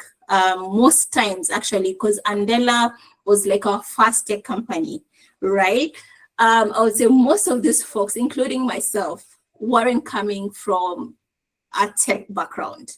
So now the likes of Microsoft, Google, that are coming into Africa, they have the opportunity to hire from tech because now we have Andela, we have Microsoft. That has been existing for a while. But before that, it was just Andela and other companies like Computech, and most of the folks that were working in non-tech weren't coming from the tech backgrounds. So that's something that like 100% of us weren't coming from the tech background. I completely agree with that. Yeah, because if I remember correctly, even when I was in agency recruiting, what we called tech wasn't really tech. It was like telecoms, Yeah. The telcos were the big boys at the time. That's where we used to hire, the network engineers. But we hardly ever hired like core software engineers. So I think that's one thing Andela did. Like, I'm so proud that I work with such a company that did such a transformational thing when it comes to like building this generation of software engineers in Africa today, because it's these guys that have now gone out to work with the IBMs of the world, the Microsofts of the world, the Googles, the Meta, the Netflixes, and all of that. So I think, yeah, that's a really good example. Thank you for sharing. Bisade, I don't know if you wanted to add any thoughts to that. I totally agree with you guys, because even at Flutterwave, most people that I know, they didn't have like the tech background, or they didn't just move from one tech organization into Flutterwave. So I think what is very, very important is your background and what you know. I know some organizations, they usually do like technical / written test. That is very, very important as well. Some people feel like they can just go to AI to write it for you, but there's just something about how you write and how you think that if it is AI, there's something about being human. So if you like go to AI, people will still know. So I think, yeah, your background, your experience, and just basically how you do your job is what is very, very important, not because you are coming from one tech. I mean, I'm a great example of that. I was coming from a merchant bank. So you should know what I mean by that. So yeah. 100%. Thank you for sharing. So Cindy, now let's go back into the recruiting component, right? How would you advise people on the call who are looking to maybe switch careers? How would you advise them? So switch careers from different lenses. So it could be, switching careers from, maybe going into a tech role or into tech as an industry, whatever that looks like for them. How would you generally advise them to position themselves when it comes to their resume? We talked about LinkedIn earlier as well, especially in cases where they do not have prior experience. What would be your advice there? So for me, I would think about value, right? The value that I'm bringing to the table. That's the first thing that goes to mind when I'm thinking about, sorry, I'm trying to add light. So when I'm thinking about transitioning from a tech, from a non-tech company to a tech company. So what value am I bringing to the table? And in that sense, I'm looking at skills that I have that I could, share with the company. And when I'm looking at skills, I'm looking at some of the tools. What tools do I use currently that could be relevant? Is it AI? Is it data? Like right now we are in our AI era. There's a time where folks were into their data era, and how do you leverage data to provide insights to the leadership and to the business to make changes. So that's also another piece of advice that I would give. Leverage sites and professional sites such as LinkedIn or your resumes or other professional sites to actually share your story and create a personal brand. Obviously, looking at optimizing like your LinkedIn, looking at your professional photo on LinkedIn, but also looking at the headline that's on there. What does it say about you? What are some of the keywords? Because recruiters will definitely go onto LinkedIn, and there's always keywords that we're using when we are searching for professionals out there. So what keywords do you have? Obviously looking at the job descriptions that are in tech or that are interesting to me, and seeing, oh, okay, so they've talked about A, B, C, D. How do I add A, B, C, D into my LinkedIn profile?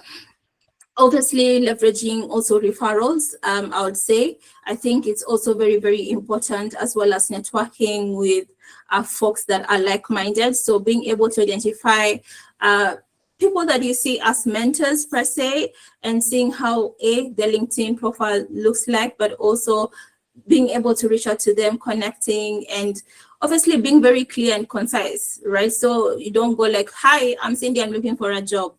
No. Being able to create a story and obviously connecting with them, and just being able to connect with them. Because sometimes when you reach out to folks on LinkedIn, whether it's a recruiter or a hiring manager, depending on how you reach out to them, even if they don't have an opportunity open at that particular time, when they do, they will remember the conversations that you had, and they will definitely reach out to you. You'll be surprised. Reach out to you and say, hey, so we have this opportunity open right now. Can you apply? So I would look at positioning myself as a professional in that particular space, whether it's HR, whether it's procurement, whether it's in finance, and ensuring that my LinkedIn, my resume is able to highlight my key skills, my duties, my responsibilities, and most importantly, my achievements that would actually sell and attract the hiring managers and the recruiters to shortlist me to get an interview now where we are engaging and we are conversing, and then I'm able to walk you through what I've been able to do. So you want your foot at the door. And obviously now when you're at the door, you're able to communicate and share your story. And most importantly, while you're reaching out to folks on LinkedIn or other professional sites, when you're seeing roles, don't reach out and leave it at that. Please apply to the roles. For every requisition or role that we have open, all applications have to go through the ATS, the applicant tracking system. There is no recruitment that will happen outside that. So ensure that you have positioned yourself so well that even if by the time the hiring manager, you've reached out to the hiring manager and they're reaching out to me saying, oh, I have this candidate, I, as Cindy, have looked at your profile and think you're a great fit for the candidate. So remember to position yourself, remember to apply for those roles, even when you're thinking about reaching out to the hiring manager or the recruiter, apply for that role when you see it.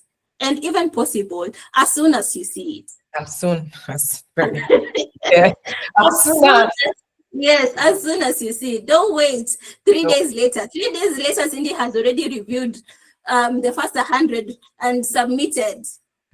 Okay? I think that's what people don't know, right? Like, especially when you work with like big brands, and if you're applying to like these big named companies, the brands are very sexy, so people automatically are attracted to them. They just want to apply to them. Even the ones that are not suitable, they apply anyways. So the challenge with that is, the recruiters have to review several candidates, and more often than not, in a week or less, they've already gotten a first level shortlist. And what that means is that while they're shortlisting, they're also trying to have conversations with those people they've shortlisted. So they may take a break from reviewing the application as swiftly as you may be thinking. They're not like sleeping on the ATS waiting for every single application to drop. They take breaks. So you don't want to take too long of a time before you apply, because Cindy might have spoken to 5 stunning people and you may be deprioritized. I should focus on the ones that she's spoken to. So time is of the essence. And it doesn't mean that if your role has been posted for like 1 week and you are just seeing it, like, of course, go on to apply. But you on your own, don't be the reason why you delayed applying. I think that's one good thing to note. So thank you for sharing that, Cindy. I guess the other thing, which is a follow-up to this is...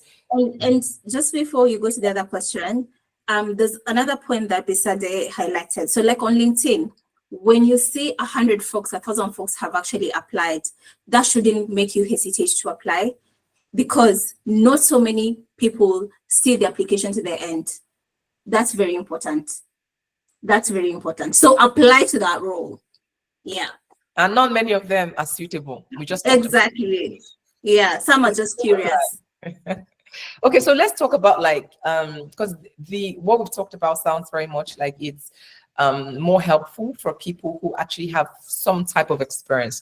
Now, people who don't even have experience at all, like beyond, because even if you position yourself rightly, if you don't have the value, like you said, to bring, it's very unlikely that you'll be considered for any role that requires some level of experience. Let's just be honest. This is not a man, no man situation. This is just what life is, right? So forget that my father knows an uncle there, that knows a brother there. Let's just drop that one and focus on objective hiring where there's no bias, right? For people who are very early in their careers, maybe fresh out of school and want to get into tech, how do you advise them to position themselves? Like, what are the things that they can do, maybe start doing from school or right after school, even before they get into the job market properly, or whilst they're still in the job market looking for an actual job? What can they do to position themselves in order for them to get shortlisted, even amongst other graduates like them or freshers like them?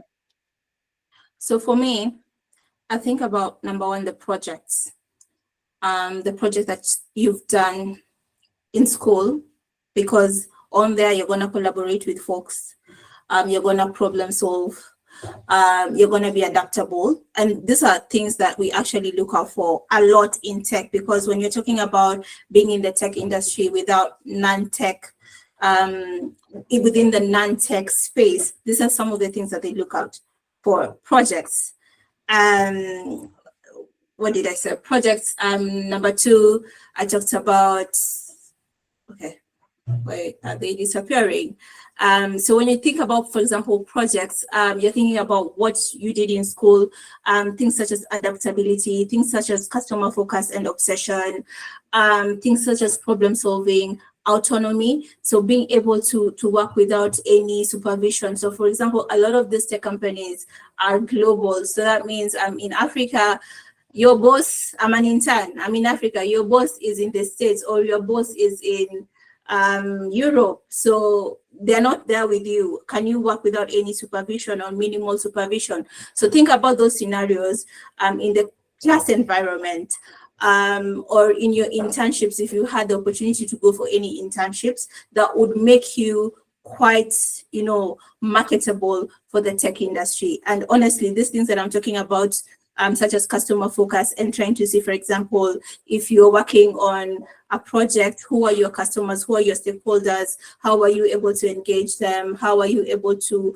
solve any problems, like what were you solving for, are you listening to the, to the customers? These things matter in as much as you think they don't matter, because even for folks that are actually experienced, it's just that they will have more detail in terms of maybe different examples. But if you're able to curate your story around such projects and knowing that these experiences are valuable, you could then be able to share them in the interview situation. And also when you're thinking about the interview, think about the STAR sort of framework when you're answering the interview questions and getting into the, because they want to see what was the situation, what was the task at hand.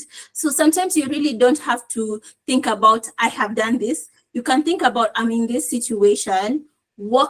If I'm in this situation and I'm employed, what can I do in that particular situation? So they want to see your thought process.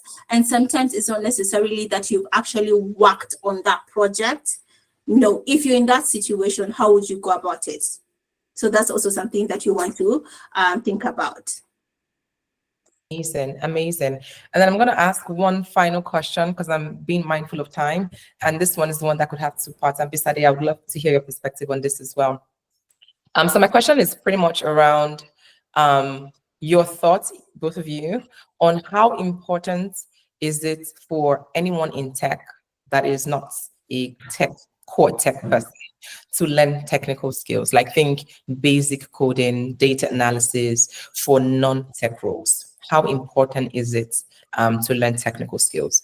By technical skills, I don't mean coding, just basic coding. Because if you're good with Excel spreadsheet, for instance, you know that you feel like you're an engineer. If you're really good with Excel, there's like some things like if you're good with Looker and some tools, some BI tools, you feel like you're pretty much, coding, right? So that's what we refer to like basic coding, being an expert at some level with some tools. So how important from your experience? And Bisade, I'm also asking you because you tend to hire. So as a hiring manager, you talked about Canva, for instance, and setting tools that make your job easier to perform or succeed in.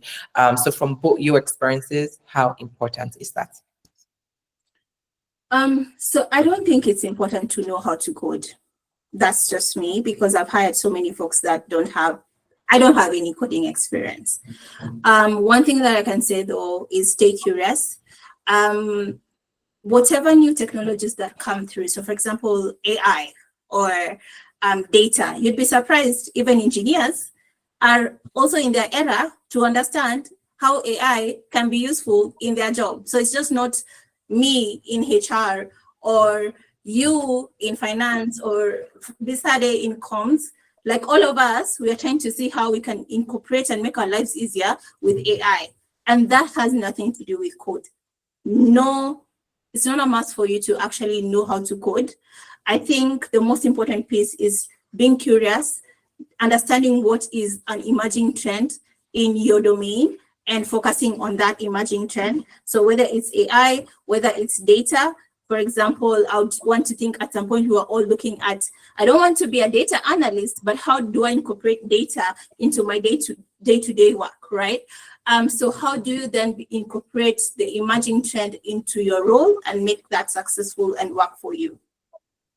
Thank you, Cindy. Bisade, any thoughts?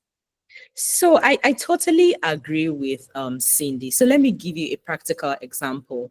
So as a last month, because I manage internal communications and I wanted to do something for International Women's Day internally for female employees. And I was thinking, okay, what can I do? Flutterwave, payment processing. We have so many clients that we do payment processing for. And we have the Ubers, we have some other big organizations like that. And I was like, okay, since we process payments for them, we can actually partner with these people and they can give us discounts on some of their products. And I reached out to the data team and they sent me an Excel sheet of over 5,000 merchants. Over 5,000 merchants. But the good thing is that I have an idea of how to use Excel, how to filter information, how to filter data. Imagine I have no idea. So that means I have to be looking at names one after the other and searching, okay, where's Uber now? Where's Waka now? And so it is very, very important to stay curious. And I usually tell people something, coding is not important at all. But sometimes when you see like new words, just check it out. You don't have to have like a full grasp of what it is about, but just have an idea so that when people are speaking, you don't seem like a dumb person. Just have an idea.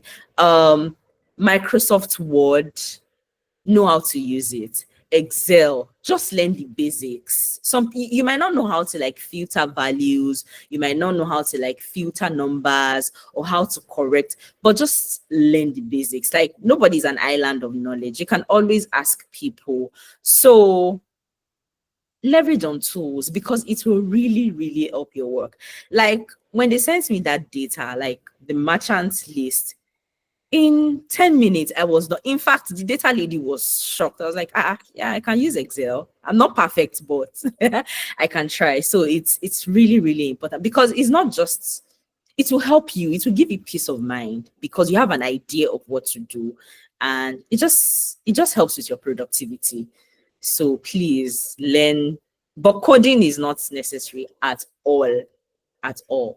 Agreed. I mean, that's the whole essence of the conversation, to let you know that you don't need to learn how to code, right? However, there are tools that I feel like you need to learn in relation to your role, right? So as recruiters, for instance, you cannot say, I don't have any interest in learning how to use an ATS because how do you want to filter through the candidates, right? Those are basic things that you will learn on the job. And even as recruiters, I may have used 5 types of ATS in my life, for instance, but if I join a new company tomorrow, they probably have a new one. And because of that experience, it's easier for me to adapt. So there are some things that you have to automatically learn on the job. So do not be resistant to that. And then the other thing I'd also note is stay curious, like they've said, be curious about certain new inventions, like how for some people, they stay very siloed, like, well, I don't need to use this for my job. AI is taking, like, I'm not of the opinion that AI is here to take our jobs, but I'm of the opinion that AI is here to shift our jobs greatly.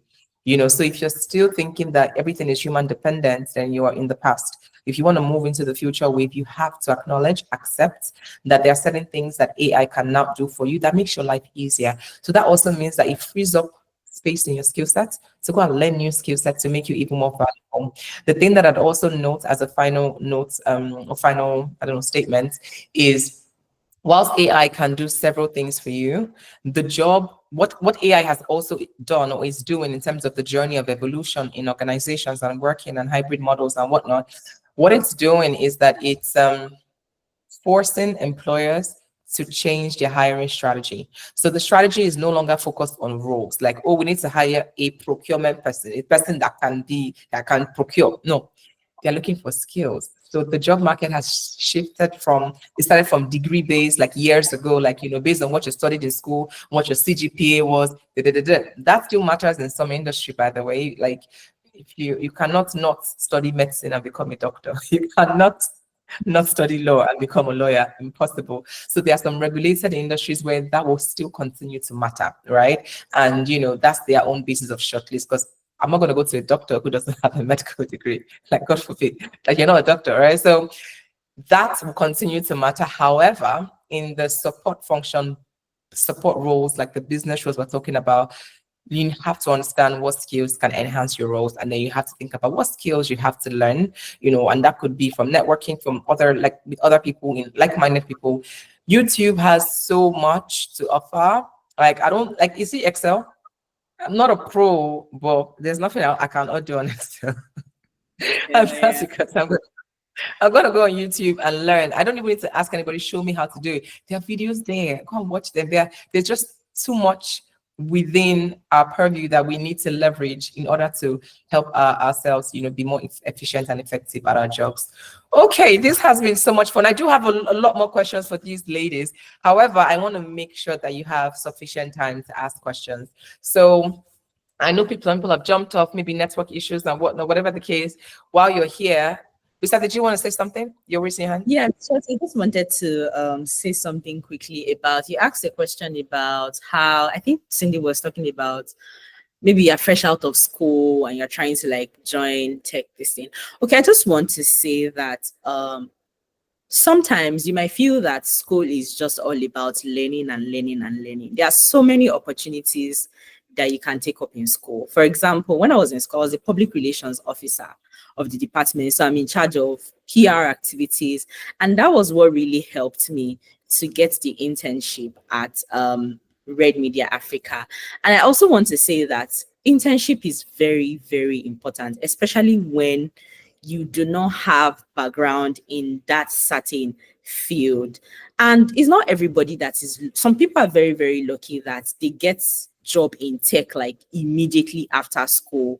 Maybe like a tech firm is recruiting internship, or maybe like a junior role, and you have that opportunity to join. But not all of us are very lucky. So if you want to learn from a particular field, maybe HR, data, you can join so many consulting firms that can actually help you build that skill. So that's just what I want to say, that while you're trying to apply to those big names, you also have to build capacity as well. Exactly. And I'd also add, because I can keep adding forever, I can also add that mindset that we typically tend to have about, oh, you don't want a company to use you and not pay you, please drop it. If they are using you, it's fine. Use them. Use them to build capacity. Use them to enrich your resume. If you don't use them, what's going to be in your CV? Please tell me.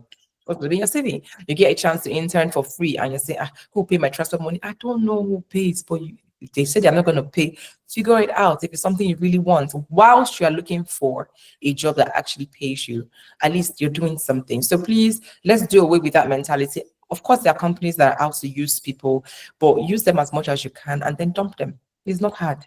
It's just relationship about employee and employee. It's it's mutual. You want them, you have to want them as well, for them the same way they want to want you, right? So it's not them that only has to want you. You have to want them. And if you feel like it's toxic or it's not working for you, that's fine. Bid them farewell. But as much as you can, leverage them to gain as much experience and expertise, before the main job comes. I think that's the one thing I wanted to add. Okay. Are we ready for questions? Please tell me you guys have your questions ready. I've been putting in chat. Either you can write in chat, or okay, Taiwo Olusoka, you have your hand up. Let's hear it. Let's have it. Let's have it. She turned on the camera. Hi, Taiwo. You're on mute. Come off mute, Taiwo. Oh, sorry. So I was saying that thank you so much for doing this, Jessica. Thank you, Bisade, and thank you, Cindy. I've learned so much from you guys today. So I have a question. Cindy has spoken about if you are just leaving school and you want to look for a job in tech. My question is going to come from, I was doing business. So I did fashion retail business for over 10 years. And then I went back to corporate. And just like Cindy, I started with hospitality. and I then got another job. But now I'm trying to move into tech proper, so I'm currently even doing like PMP. So I want to move into tech as a project manager. But I've been applying, and the rejection emails are just, they are now like, it's becoming overwhelming. I mean, I'm not done with my PMP, but I just felt like that would be a good step to take, and that would help me as well. And considering that I'm not exactly young in the job market as well, I would like to know what are recruiters going to look out for, or what am I doing wrong with my application or CV, things like that. Thank you. Amazing. Thank you so much, Tayo. Cindy, do you want to take a stab? Yeah, so I'd say the way I'd look at it is my resume and LinkedIn, because how the recruiters will get to learn of you, Taiwo, is through your resume.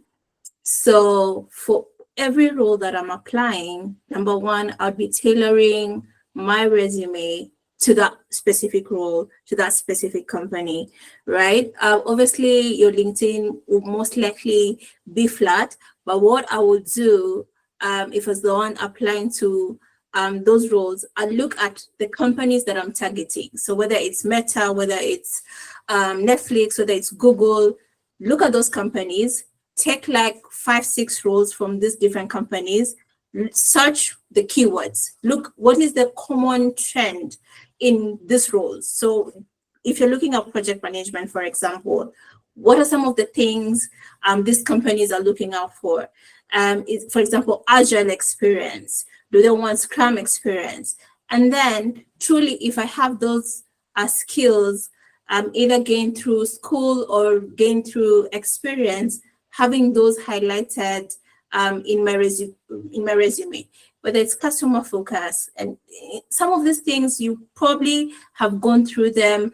It doesn't necessarily have to be in a project management or product management role. You might have gone, you said you're in fashion, so most likely you have experienced customer focus and customer obsession. So a hiring manager looking at PMP, they're looking at, oh, okay, customer focus and obsession. How did you navigate through this season when you're looking at your customers? Were you prioritizing their requests? Were you taking feedback from these customers? Were they happy? For those kind of customers that weren't happy, how were you navigating through that? So they want to see that more, as opposed to, oh, I've done this in the tech industry. So you'd be surprised how they want to see the transferable skills that you have in your current experience and what most likely you've done in school in PMP, and how you're able to merge those two experiences to sort of sell yourself on the professional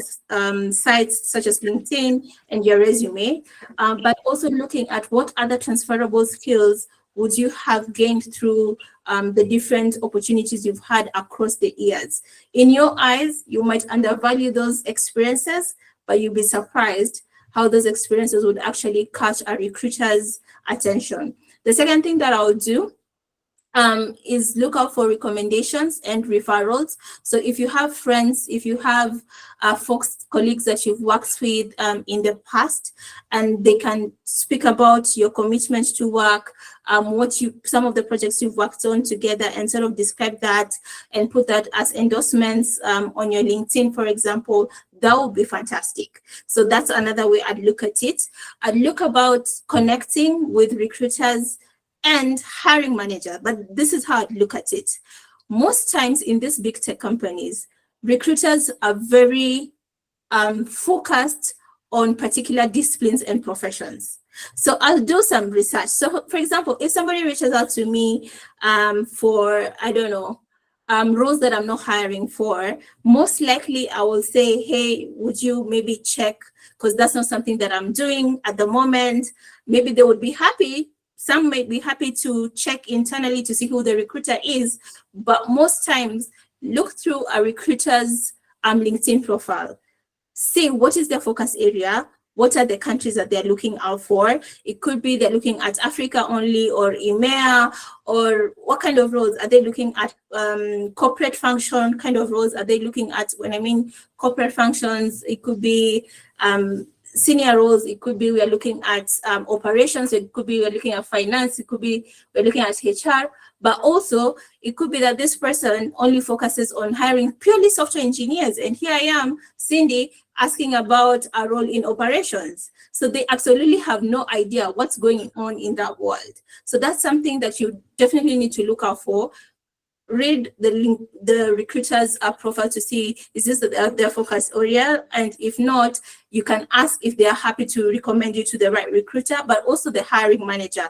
Try and just don't reach out. Try and see this person, what is their focus area and how can they help me, right? So that's another way I'd look at it in terms of networking and connecting with folks on LinkedIn. I'd also looking at mentorship. I don't think we've addressed mentorship to this point. And I would look at folks that have gone before me in the area that I would want to transition to, and reaching out to them for mentorship and if they can walk the journey with me. Sometimes these folks can be hiring managers like Bisade here. If I was in communications and I'm on this call and it's something that I would want to pursue, you can trust that be on her LinkedIn right now. After this call, I'll be like, hi, and, being clear and concise about, for example, what I've done and how it would be, great for us to connect, and if should have, the capacity to actually, mentor me. So that's another way I'd look at it in terms of mentorship and how that could, catapult my career into the next season in my life. But most importantly, look at your capabilities, look at what you can be able to build, look at what you can be able to learn, stay curious. One thing about these tech companies, they're always raving about the growth mindset. What does that mean? You're learning agility, how well you're able to learn new things as they come, how well you're curious. So also stay into that frame where you're looking to learn, you're looking to grow, and when you're looking to learn and looking to grow, you're looking to tap into that experience or that learning and putting it into your day-to-day. So those are some of the things that I could think about. That's amazing. Thank you so much. Thank you so much. Taiwo, is that helpful? Yes, very helpful. Thank you very much. Awesome. The one thing that I'd add to everything that Cindy has said, because she basically just mirrored what is in my head. The one thing I'd add is when you are applying or before you apply, I'd also advise that you go and check if it's a project manager role, go and look at the profiles of the other project managers that they have, right? So basically people doing the work that you're applying to come and do in the company.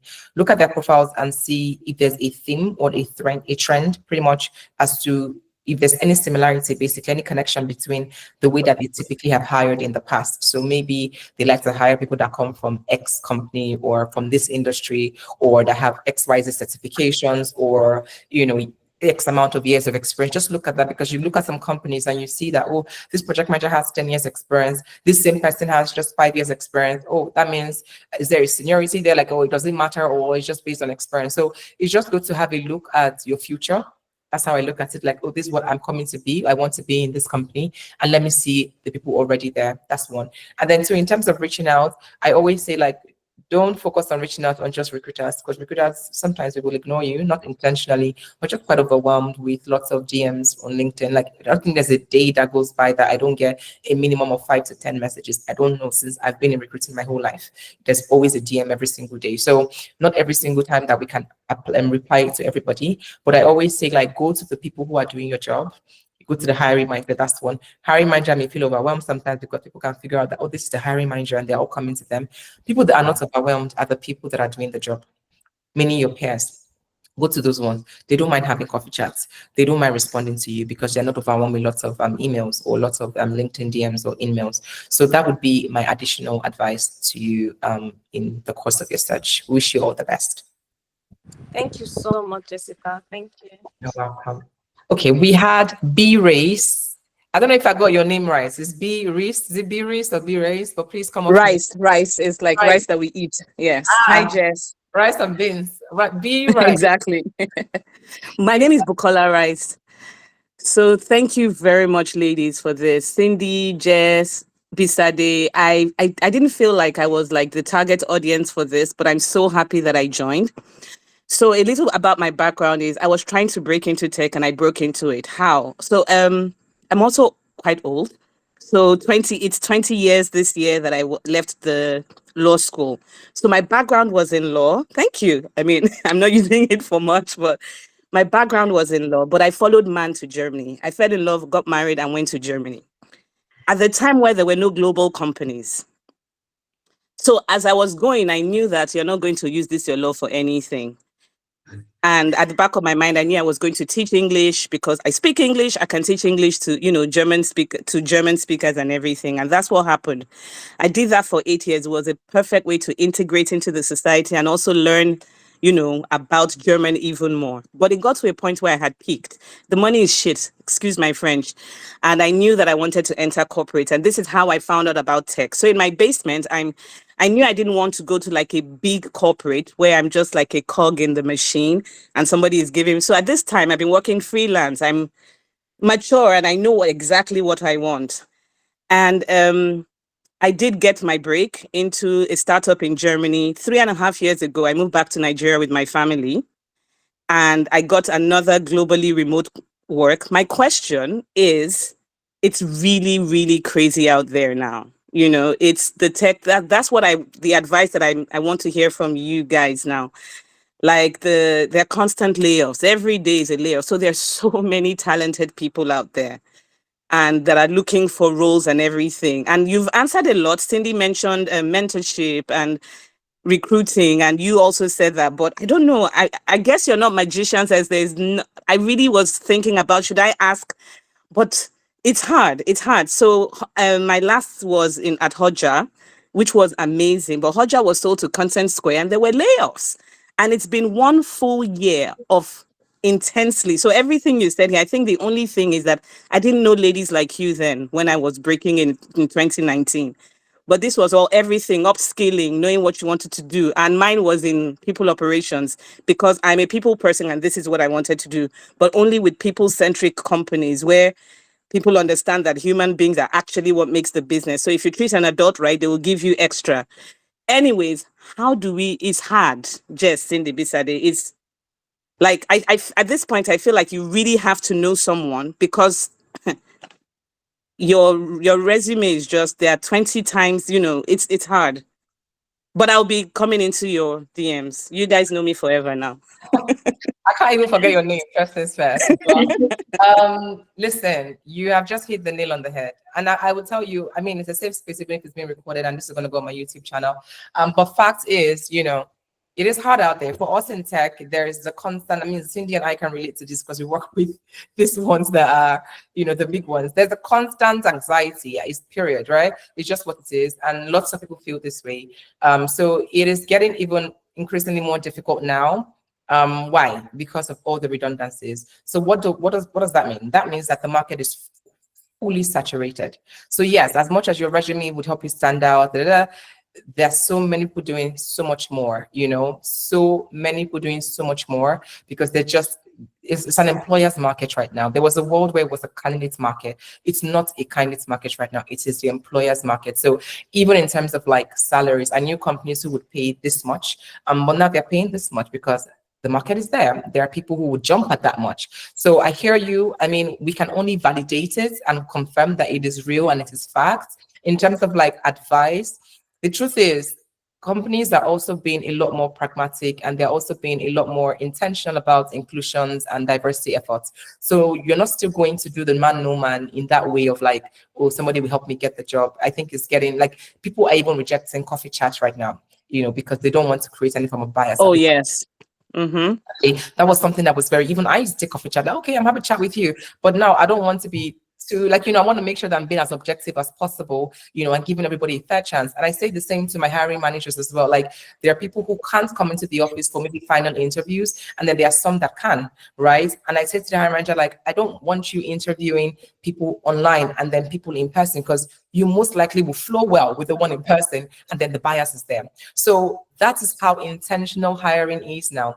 However, to get to your question, this is why I have said earlier, you have to find ways to reach out to those people. Once you've applied, we talked about early applications. Make sure you do the needful, do your part, apply. And then the rest is now up to, whoever is going to respond to you. Make sure you're reaching out to them and change your approach from reaching out to, oh, can I have a 15-minute chat?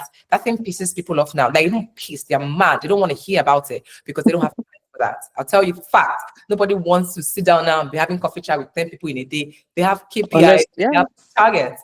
So my approach is, or my advice is, just tell them to flag your application. Like, that's literally what you're asking. And I'm telling you, even when I don't reply people and I see that, then even if I read it at night, my default as a recruiter, I'm going to go and look at your profile. Okay. As a recruiter. So I'll tell you categorically, I don't know any recruiter that will see your message. Even if they can't respond to you, they will still look at your profile. If you've applied, they will see you in that 8 years. Even if it's a YEMO situation of, this one is not qualified, they will still look at, eyes must be laid on that profile. And that's what we need. Just look at it. Look at my Notion page. That's why I say to people, you don't have to beg for the coffee chat. It doesn't have to happen. Just get them to flag your application. And the second advice, by the way, we have 3 minutes, but we are fine to extend. We foresaw that this would happen. So yes, please. As well, that's fine. We would love that. The other thing I'd also say is, after, beyond the coffee chats and whatnot, is stop asking people that don't know you to refer you, because referrals are very subjective. In an organization where people don't, like, if you come to a recruiter and say, please refer me for this job, I'm not going to refer you because I don't know you. I don't know if you're a criminal. I don't know if you're going to just come here and steal all the information. But what I can guarantee anybody is I will flag your application. If I have any context of working with you, then I'm going to say, hey, I've worked with Cindy. She was one of the best on my team. Here's what I think. But I can't still force the recruiter's hand or the company's hand to actually grant you an interview. But obviously your word will carry weight because, of the fact that you work there. So that would be my advice. And I hope that's helpful. But what you've said, Bukola, is just the truth. It's just what it is. It's harder. And there are more layoffs coming. So, yeah. We don't give up, shall we? Continue. And it will get better. It has to. We keep moving. Yeah. Thank you so much. Cindy and Bisade, anything you want to chime in? So I think for me, what I can add on there is, as you are applying, I'd look at it from a skill-based perspective. What is emerging in my domain? Whether you said you're in HR, so I'm thinking maybe HR consulting, people operations. Right now we are in our AI era, or data. What can I learn? What can I add onto my portfolio, onto my resume, to be able to highlight to the business, to the recruiters, like, this is what I'm doing and what can give me a cutting edge for them to be able to actually shortlist me for these roles. So that's okay. So maybe I don't want to take everybody's time and take up all the air here, but maybe I'll reach out, because all these things you're saying I've done. Like, so even after the layoff, it's not like I've been sitting.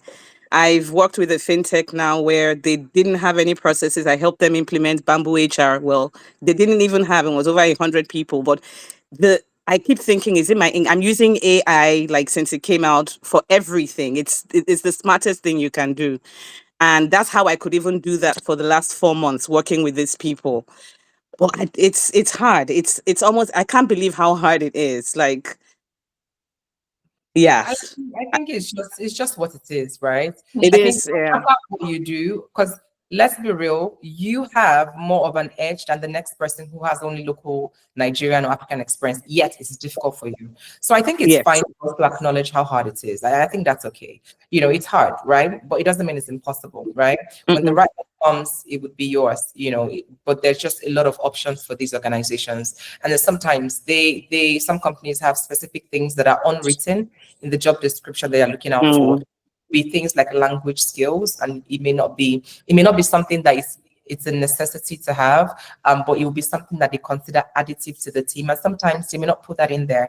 It may be a specific European country that, because when they're doing the team structuring, maybe, for instance, HR operations, they want you to manage, I don't know, Ireland, Egypt, and something else, but they're not necessarily saying that if you don't have the language skills or have to speak Arabic, you won't make it. But if you have it, it would be a big edge. That's just an example. It's a blanket statement, but it's an example of certain skill set that may not necessarily be highlighted in the job descriptions. But the hiring team has said, listen, this is what we'd like to have in terms of diversity of thoughts, diversity of perspective, diversity in general. So there's some things that are not within your control, but the ones that are very open and honest and as transparent in their job descriptions, if it's for you, it's for you. But yeah, let's just acknowledge that it's hard. And if you're doing everything right, then just keep doing what you're doing. Thank you. You're welcome. Okay, I saw two hands. Sueba, is it you? Sueba, do you want to go next? Okay. It's me, guys. Thank you so much for this amazing session. I think it came in at the right time for me. I've been working for like over 10 years for companies like Nike. I'm now at Netflix.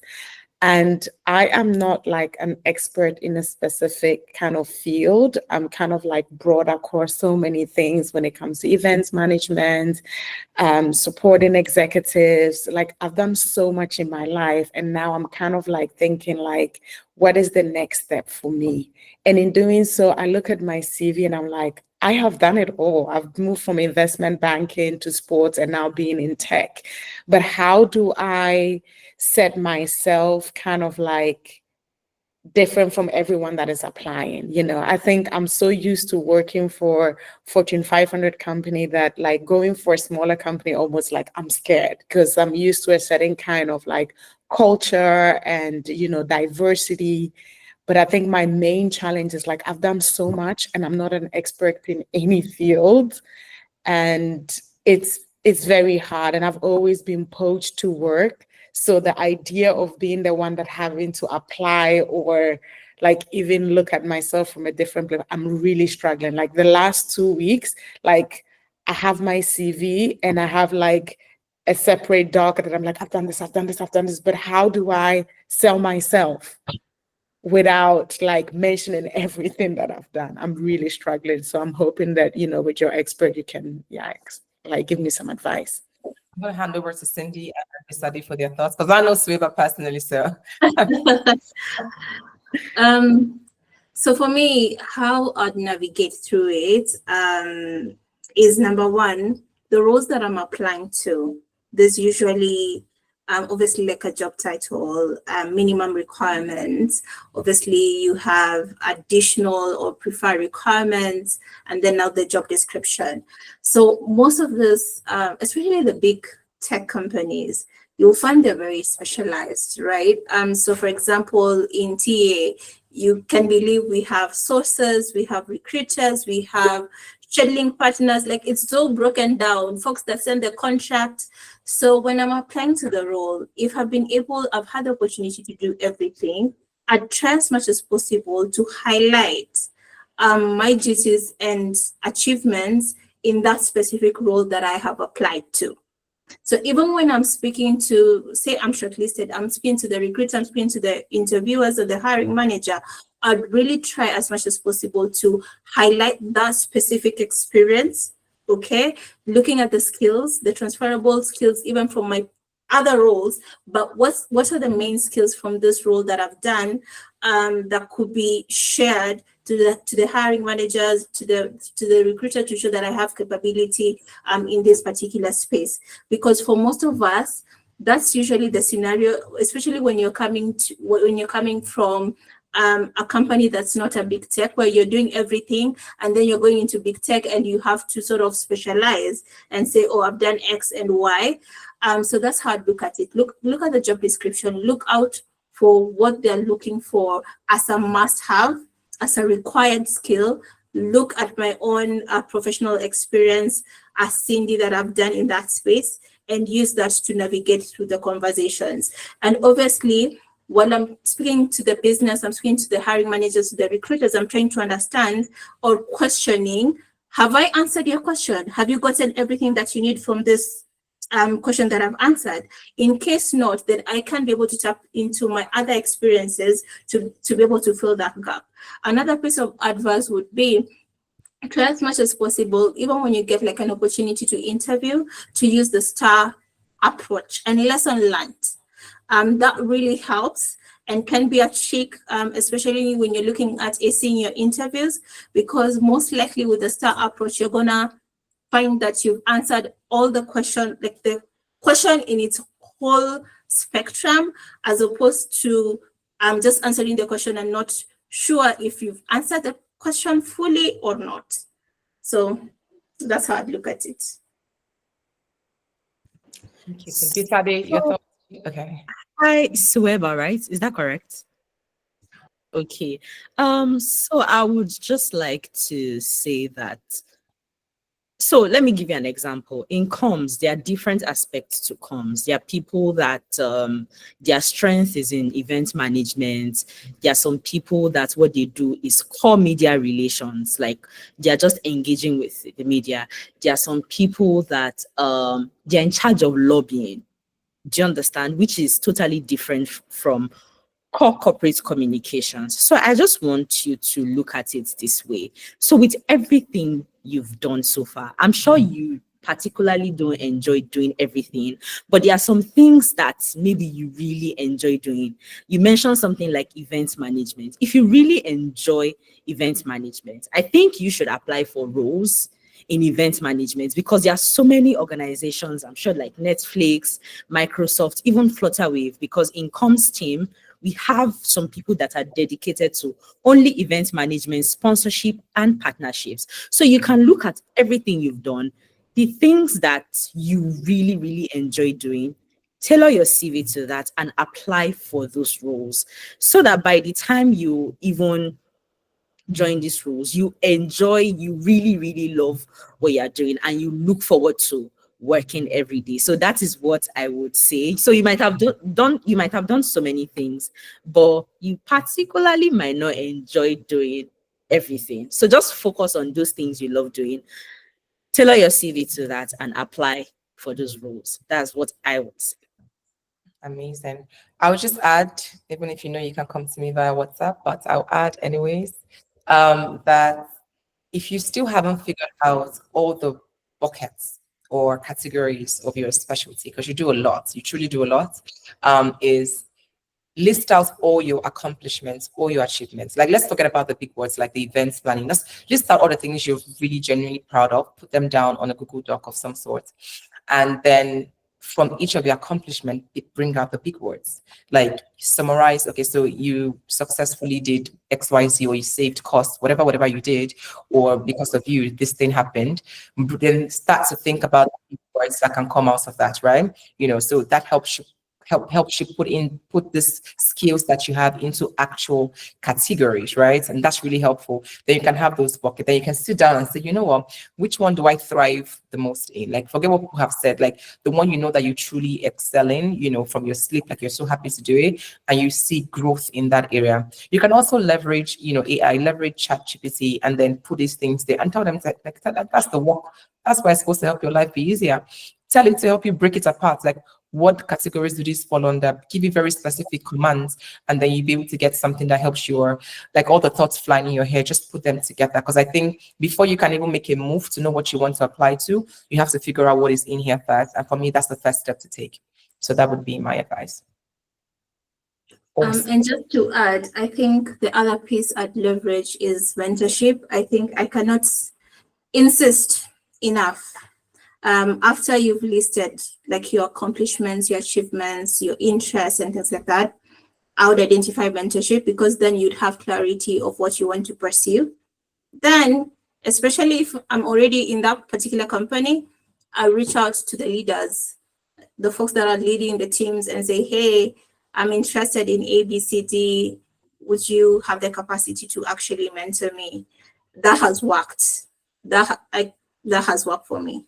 So that's another piece that I would recommend.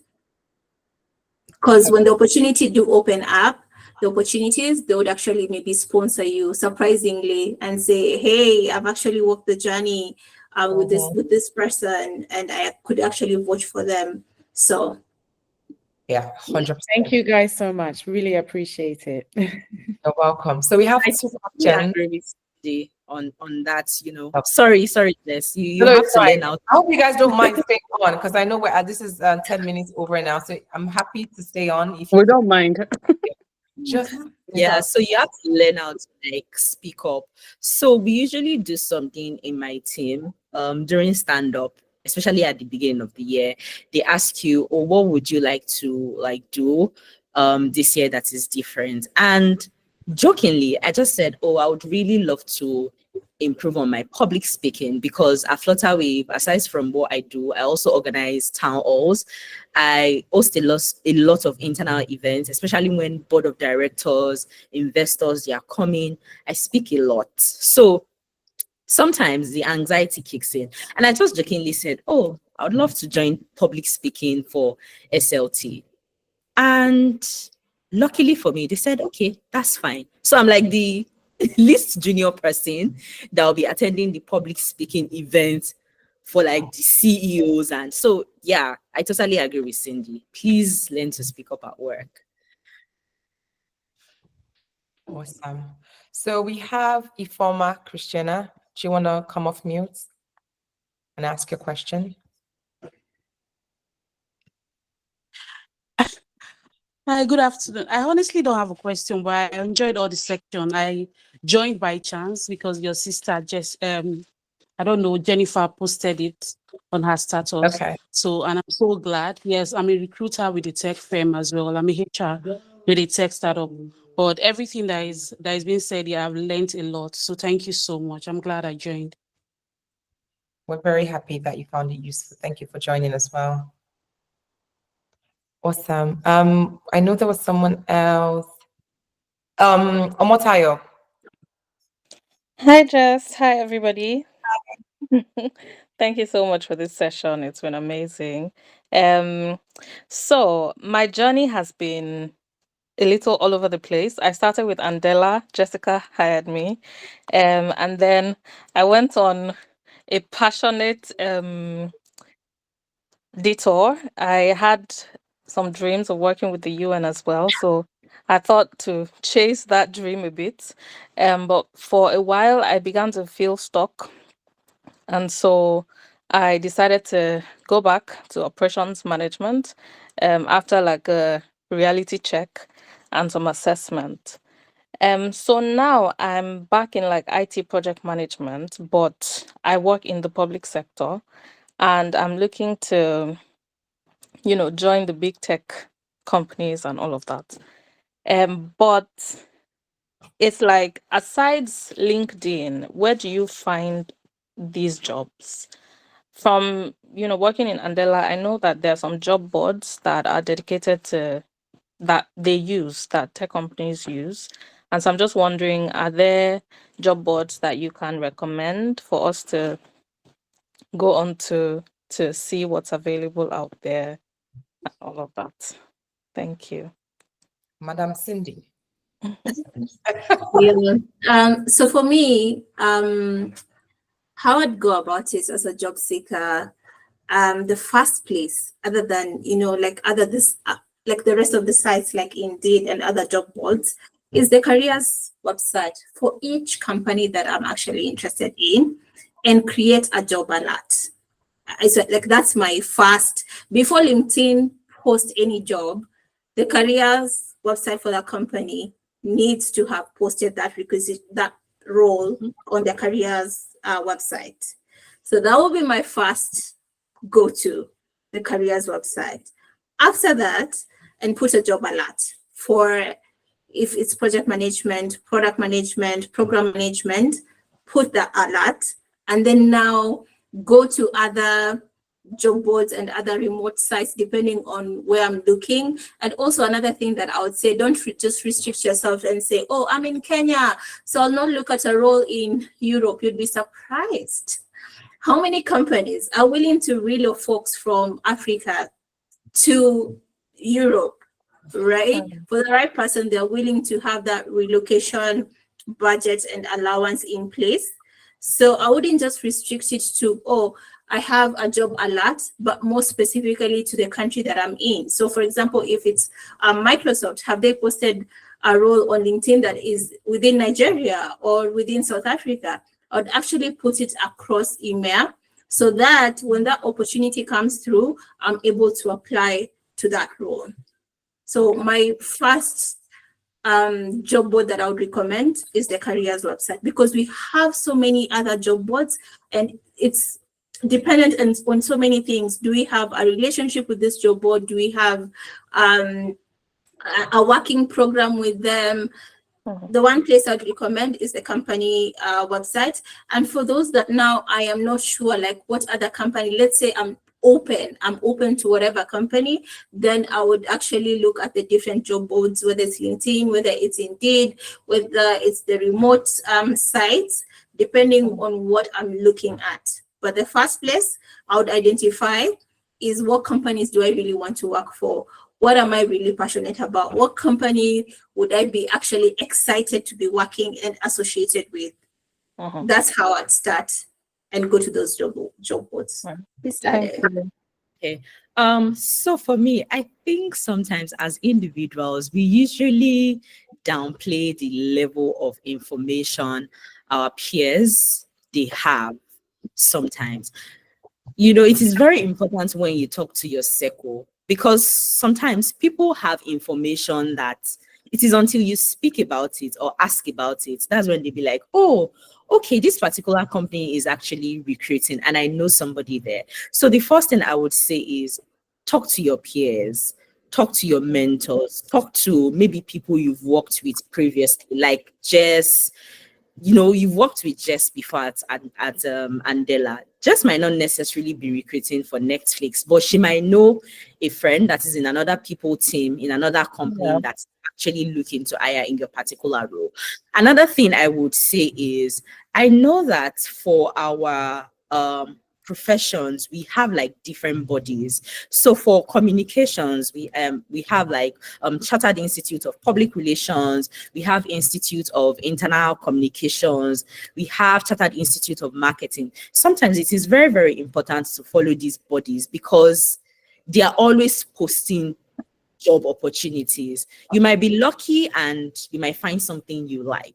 Sometimes our local communities too. So I know there's Nigerian women in public relations. You know, they are just general local bodies that they have like Telegram groups, they have like WhatsApp groups. You can join those groups, and sometimes, in fact, most times, they're always posting job opportunities because organizations usually reach out to these people because they know that it's a body for a particular profession, and they usually post like job opportunities there. So you can leverage on these three things, and yeah, that might be lucky to get one. Thank you so much. Just to add, as like from a recruiter's perspective, I'd determine if as a job seeker, I look at it from this point. Which recruiters or which hiring managers would potentially be looking out for this role. So if it's communications, I'd say, okay, Bisade maybe most likely might be hiring at some point. They will most likely post that role on LinkedIn. They will, 99.9%. Sometimes you might miss it on the careers website, but they will actually talk about it. So that's another way that I would actually recommend as well, like following and connecting with these folks, because they have the best interest to hire these people, and most likely they're going to advertise those roles on their professional sites. Okay. Thank you very much. I have two things to add. Okay. So I'm very strategic when it comes to looking for jobs. So I think Cindy might have mentioned a bit of that. You are in the UK or Ontario, right? Yes, I am. So first off, so that makes it three things now I have to add. Yeah.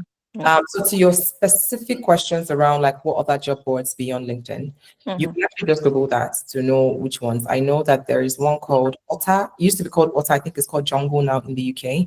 You can sign up and just get alerts from them. When you get alerts from them, my advice is don't apply through the job boards. Then go to the website, like Cindy had mentioned, because on LinkedIn, I always tell people like you don't do that easy apply. I must say it doesn't like you don't give as much detail. Go to the actual career site, you can give as much details as possible, you know, whatever they ask for, you can provide. But the shortcuts doesn't really give them as much. And the person who they get a lot from, that is easier for them to say, you know what, this person is what shortlisting and what time. So that's one. So that's two advice. So the career, what's our jungle one? and then how to leverage LinkedIn. The other way to, yeah, welcome to the jungle. The other way to, the other way to leverage LinkedIn beyond the alerts and Yeah. the jobs that come up. This is, I don't know how many people know this, but as recruiters, we use something called Boolean search, Boolean strings. I don't know if you guys have heard about it before. So we use that to do sourcing, where we can put communications plus certain factors that we want to leverage.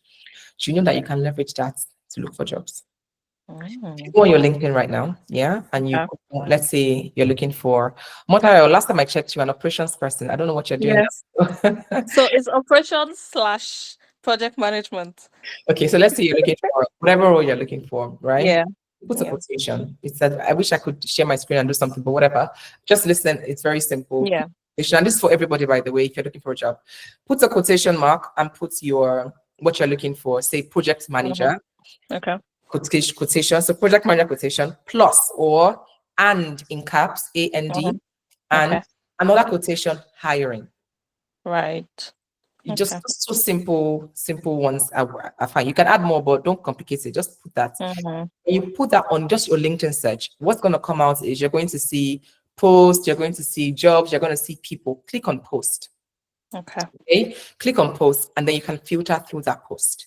Right? You can filter. Maybe I'll try and do a YouTube video on this and then put it like a short video. But very, very easy. Filter based on the post, meaning you're filtering based on the timeline. So maybe you know how they put this in 24 hours ago, 1 week ago, 3 months ago, put whatever your preference is. Obviously, you want to see more fresh jobs or newer jobs, so you can put 24 hours, you can put 1 week, and then you know what you do, you know what comes out. You see people that actually posted that they're hiring.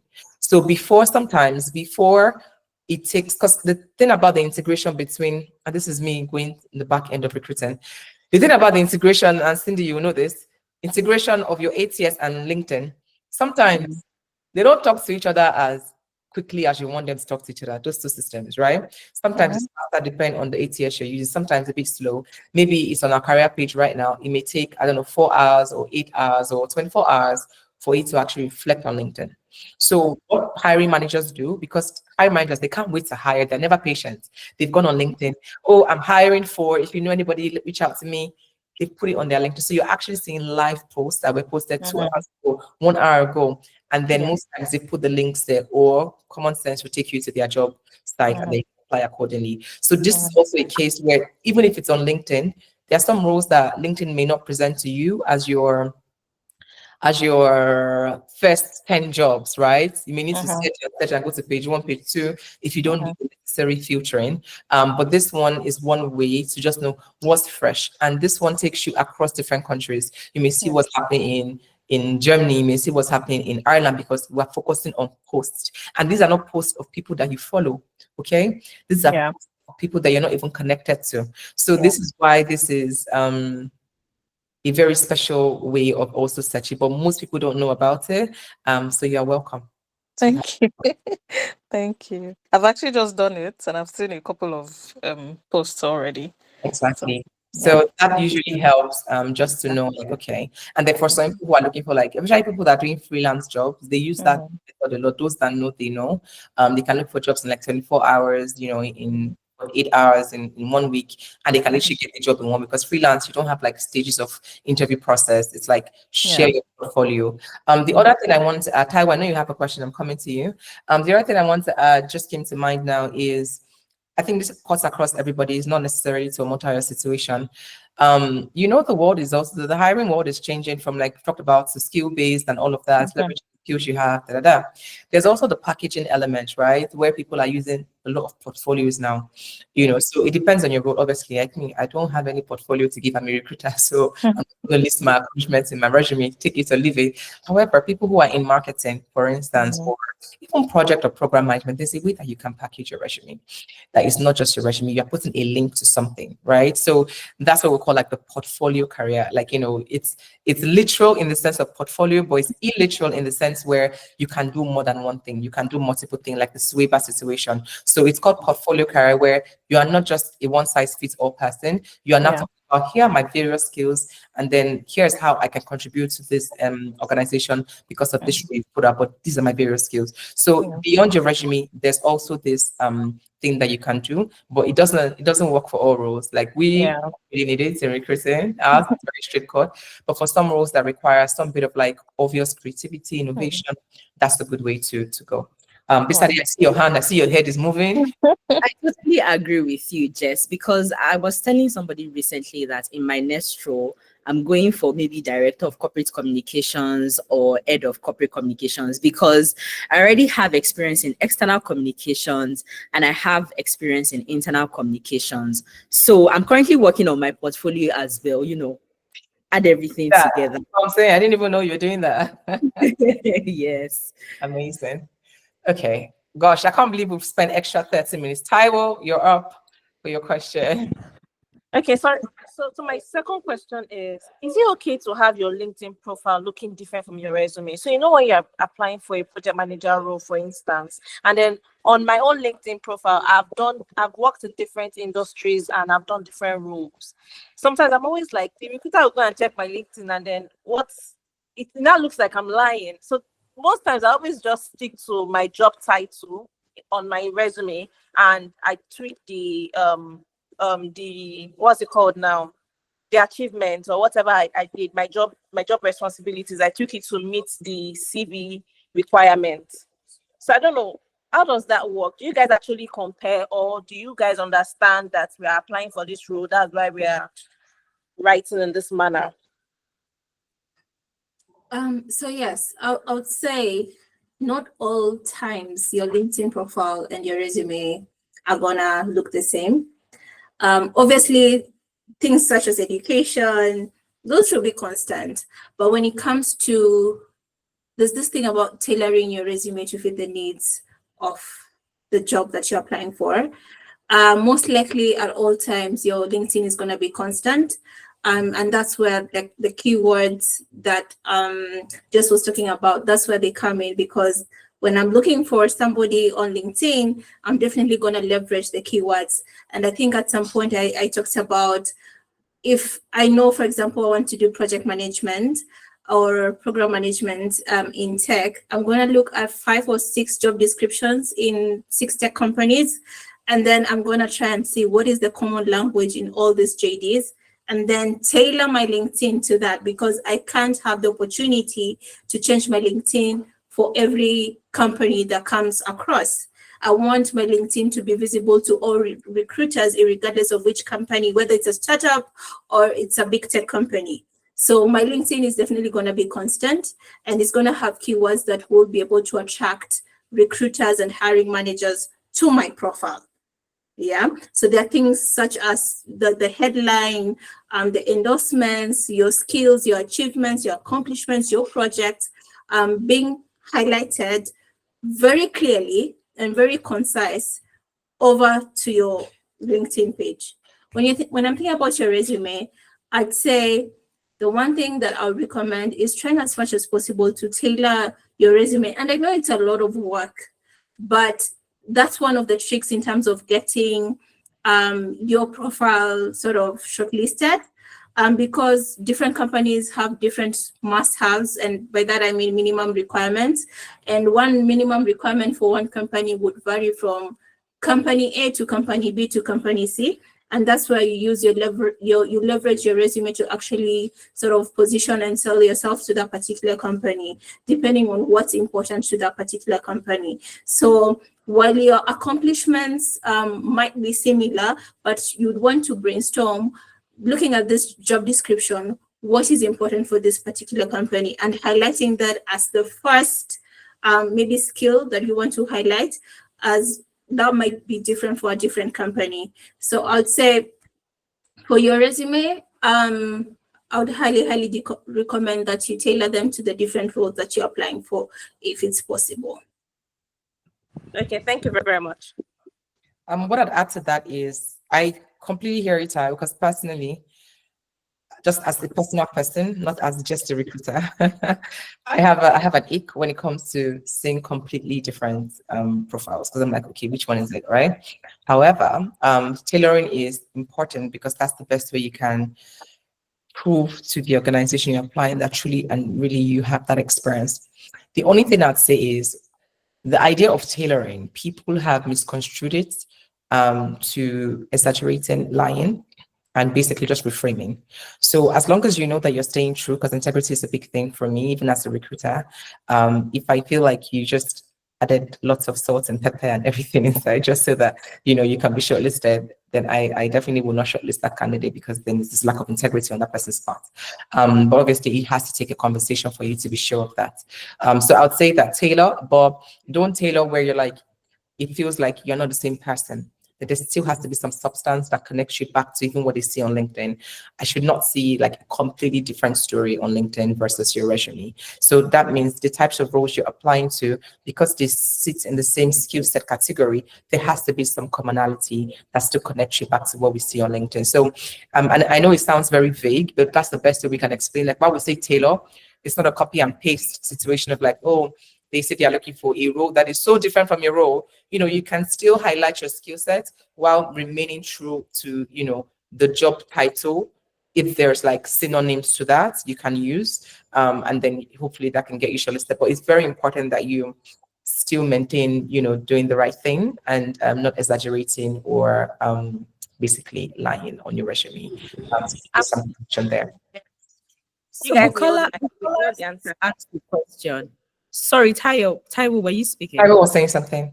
No, I was Okay. just saying thank you that you nailed the answer. Thank you. Thank you. I'm very happy to hear that that was helpful. Okay, Bisade, you were saying? Yes, Bukola Okikiolu asked a question in the chat room. Okay, so for me, I just started working on my I want to ask portfolio. the questions in case no one has read the chat, so you can Okay, so she said, Dear Bisade, I was just about to ask you, Dear Bisade, I was just about to ask if you have a portfolio. I'm also a communications professional, and while I have an online portfolio with writing samples, I'm starting to wonder if a graphics design portfolio will stick to the packaging box. What does your portfolio look like? So I wouldn't lie to you. I asked some of my senior colleagues to share their portfolio with me, and what they used was Canva. You know, Canva has like a template for almost everything.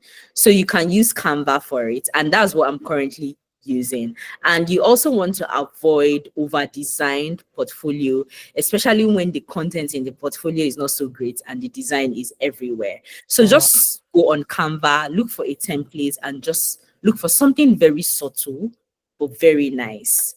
And with that, you're good to go.